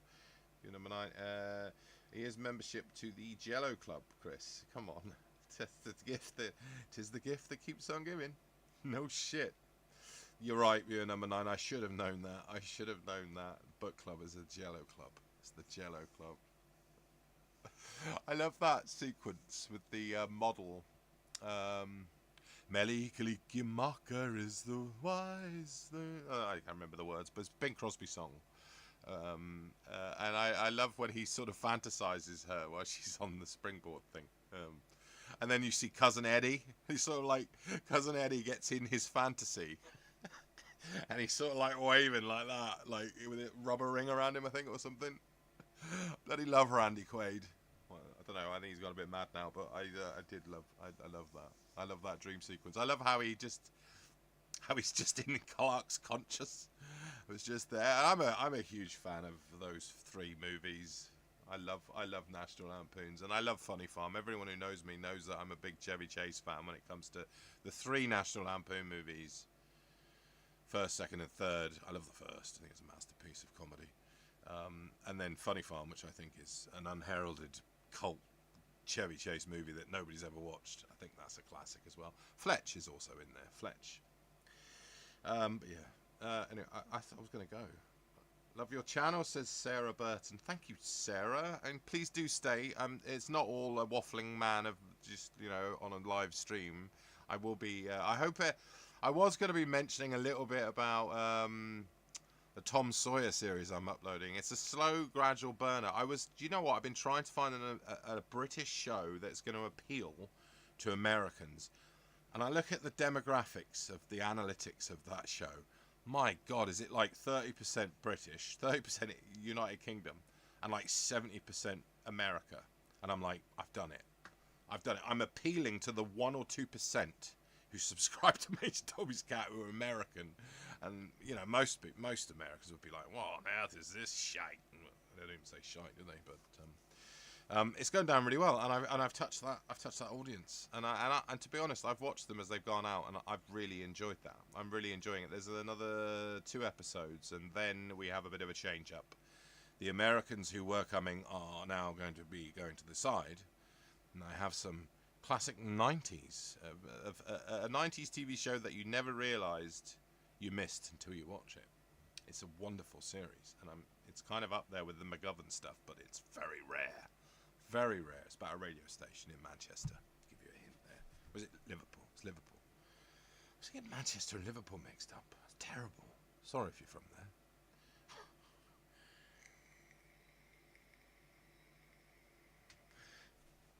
Virgin Witch, what a classic.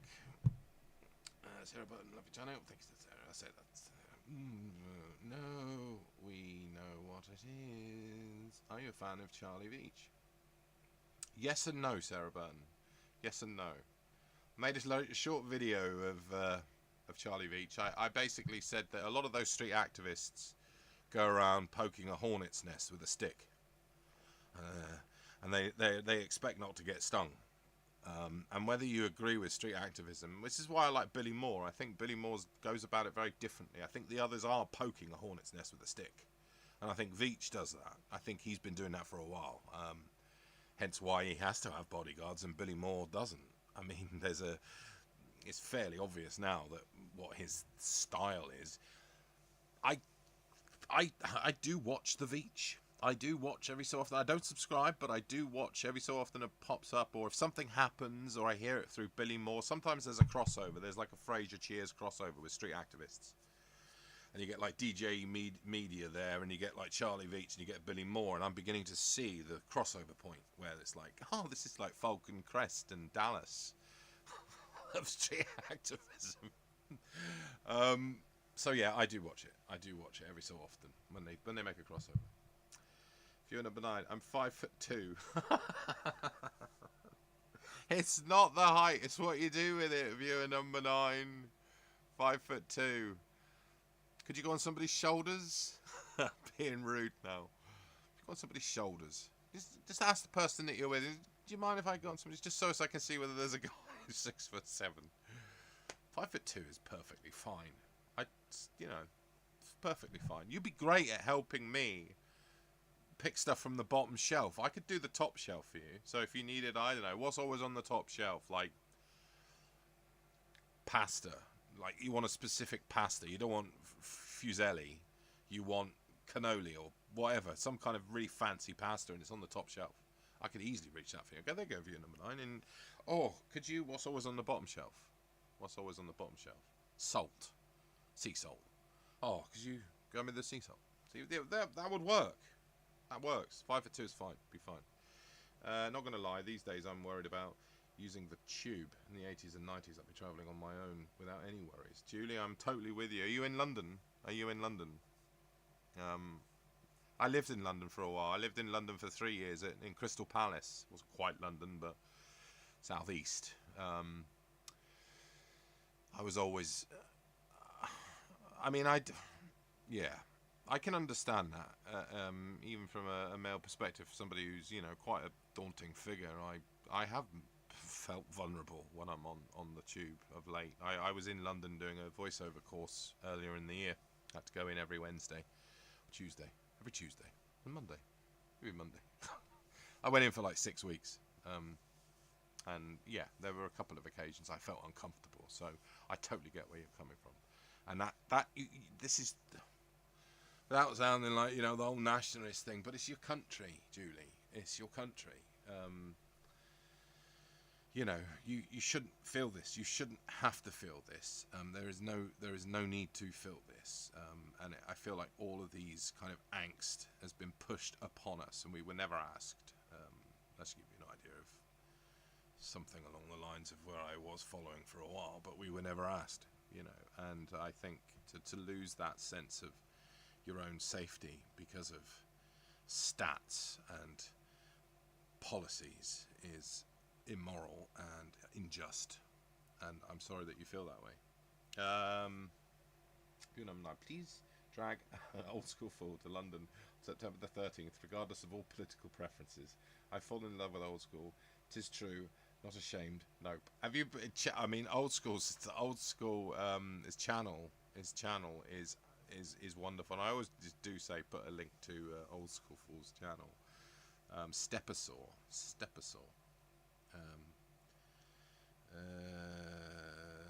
Stepisode, not Stepasaur. Stepisode. Sorry, I was just thinking then. I was thinking it's not Stepasaur. That's a TV show.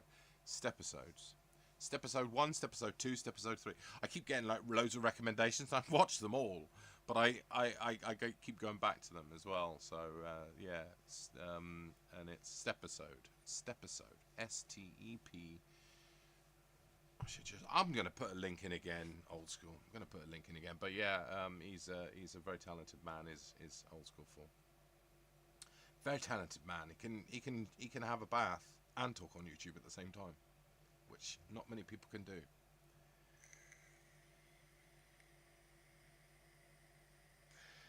Yeah, they were on. I watched those top stories in the summer, holes in the morning. Libertad, they were on. I remember that. I remember watching them too. And we're not going back that far. I think they were on definitely for me in the early 80s. Early 80s they were being showed. 20 years after they were made. Black and white, along with Champion the Wonder Horse, was another thing that was always seemed to be on Sundays as well. Champion the Wonder Horse. Champion the Wonder Horse. What happened to Coppers? Deed Ray. DEI. I live in London, so I'll be there on the 13th. Sarah, brilliant, wonderful. And if you're around and you do recognise this bulk of a man, then do tap me on the shoulder. And most of all, just get the word out there. Get those numbers out there. It's all about numbers. You don't think, I'd be like, oh, it won't matter. Protests don't work. Blah blah blah. It's not about that anymore. It's just about a visual number. It's a punch in the face to Parliament when they see numbers. They're not necessarily looking at individuals, although some of the CCTV will be, but they're not. Oh, imagine the CCTV. Imagine what you're going out there. What you're going out there for. Imagine MI5, what they're doing with this now, with this footage. Imagine all the people that will be watching that through surveillance. Ironically, it's about that. It's about that. It's about that madness that we're all under a microscope. But I mean, they will be watching that. They will be watching it, which is a weird thought, which is very weird. I've lost faith in coppers. Copper. I'll always love you, Todd, forever. Copper. We'll be friends forever. Yeah, Todd. I love you too, Todd. Suze. That was Fox and the Hound, by the way. One of the great melancholy Disney movies that ends on a real crying moment. Yeah, I'm a rigatoni rat. I'll scurry through the gutters. You rifle through the top shelves. Oh, mansion.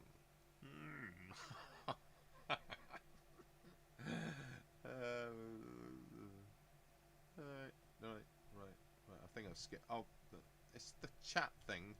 Got a little wheel in the middle of the mouse, but it's really impractical. It doesn't. Sorry, says Alan. What are you sorry about, Alan? Where about our homeland?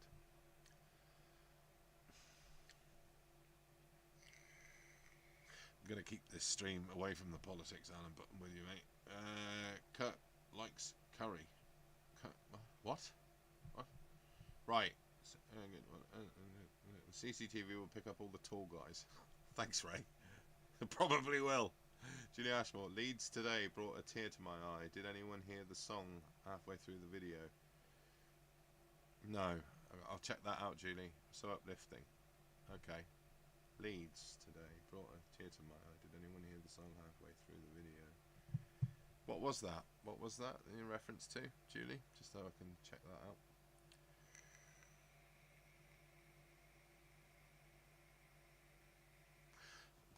Anyway, yeah, so I don't know when the next stream will be. Like this, it will probably be about a month. I am going to get back to doing these every Saturday. A Saturday live stream, as we always did. There was a little bit of that with the intro, a little tiny bit of the intro, which I'll play on the way out as well. I didn't have much time. I just thought, I want to get back in. I'm going to create a show again. I'm going to put your comments up on the screen. I've been saying this. I've had it before, but it just takes a little bit of time, and I'm going to get all that sorted for the autumn and winter, because I do intend on doing a weekly stream. Maybe just like this. I used to try and create subjects and stuff, but that took up a lot of time. It used to take 2 or 3 days to put something together and stuff, and I won't be doing that, but I do like these drop-in chat, talk about things, and it could be random, and I like the fact that you guys is, rather than me having a structure, this is me you're talking to, I don't have structure as such, but I tried once to have a structure-y kind of thing, but I much prefer these fly-on-the-wall, throw comments out and see where the stream goes, and I will probably try and do one every Saturday night, and I've got people saying, don't do it on Saturdays, because it's a really hard one to get viewers and regulars and stuff. Well, some of you guys have come over and supported me for so long now. You've always come back, and some lovely new names as well. Looking at a few there, you got Julie, Suze and Julie. Wonderful, wonderful. Thank you for joining me tonight, and joining us all. Let's see. Night. Hey, bye guys. Bye Suze. Night. Bye viewer number 9. Night. Chewing a fat. I love that. I love the autumn. Counting down. My favourite month. Viewer number 9, my favourite month. Especially on the canals. Although you are down your weed hatch a lot, removing dead leaves. But I will take that over sweating. 36 degrees in here. Not now, but I will take that. And winter is my second favourite. And then spring. Summer is my least favourite. Summer has always been my least favourite month, you see. Least favourite season. Summer. It's too bloody hot in summer. But I do like cider. And I've started drinking Aspel. I have a pint of Aspel cider. And that is probably going to be my only positive thing about summers, is that I go to the pint of Aspel. And my light's gone out. My light has gone out. That is time to go. So yeah, autumn is beautiful. I love the. Oh God, that's too bright. I love the air in autumn. I think that's the time where you can smell all these different kind of like scent of nature. Summer's just. Winter, the wind blows all the smells away. Spring, that's got a distinctive smell in the air, spring. But autumn, it's a season of so many things that go on, autumn, and I love autumn. And one day I want to go to New England.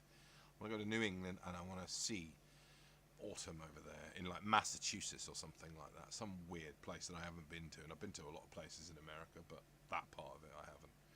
But yeah, autumn, lovely. Okay, everyone. Thanks for watching. I really appreciate it. As I've said, I'm going to now go because it's over 2 hours. Thanks to everyone. Have a lovely Saturday night. What's left of it. Not that much. Have a lovely Sunday. Whatever you're doing. Stay safe. I'm not going to end like Nick Cook on the end of don't have nightmares. Don't have nightmares. I'll put that last clip on. Oh, no, I can't. Oh, hold on.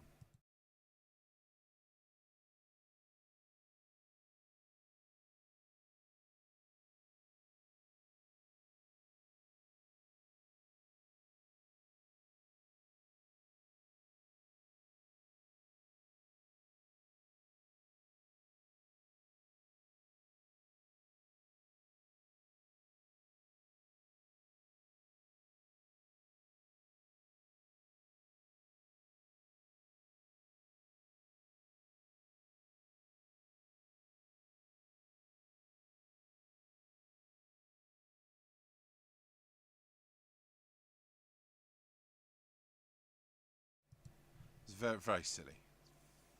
Very silly. Okay, everyone. I will catch you in the next one. And if you're around for that game, join me, drop in, say hello, and we'll catch up then. So bye-bye, everyone. And I've got to do that thing where I'm going to just continue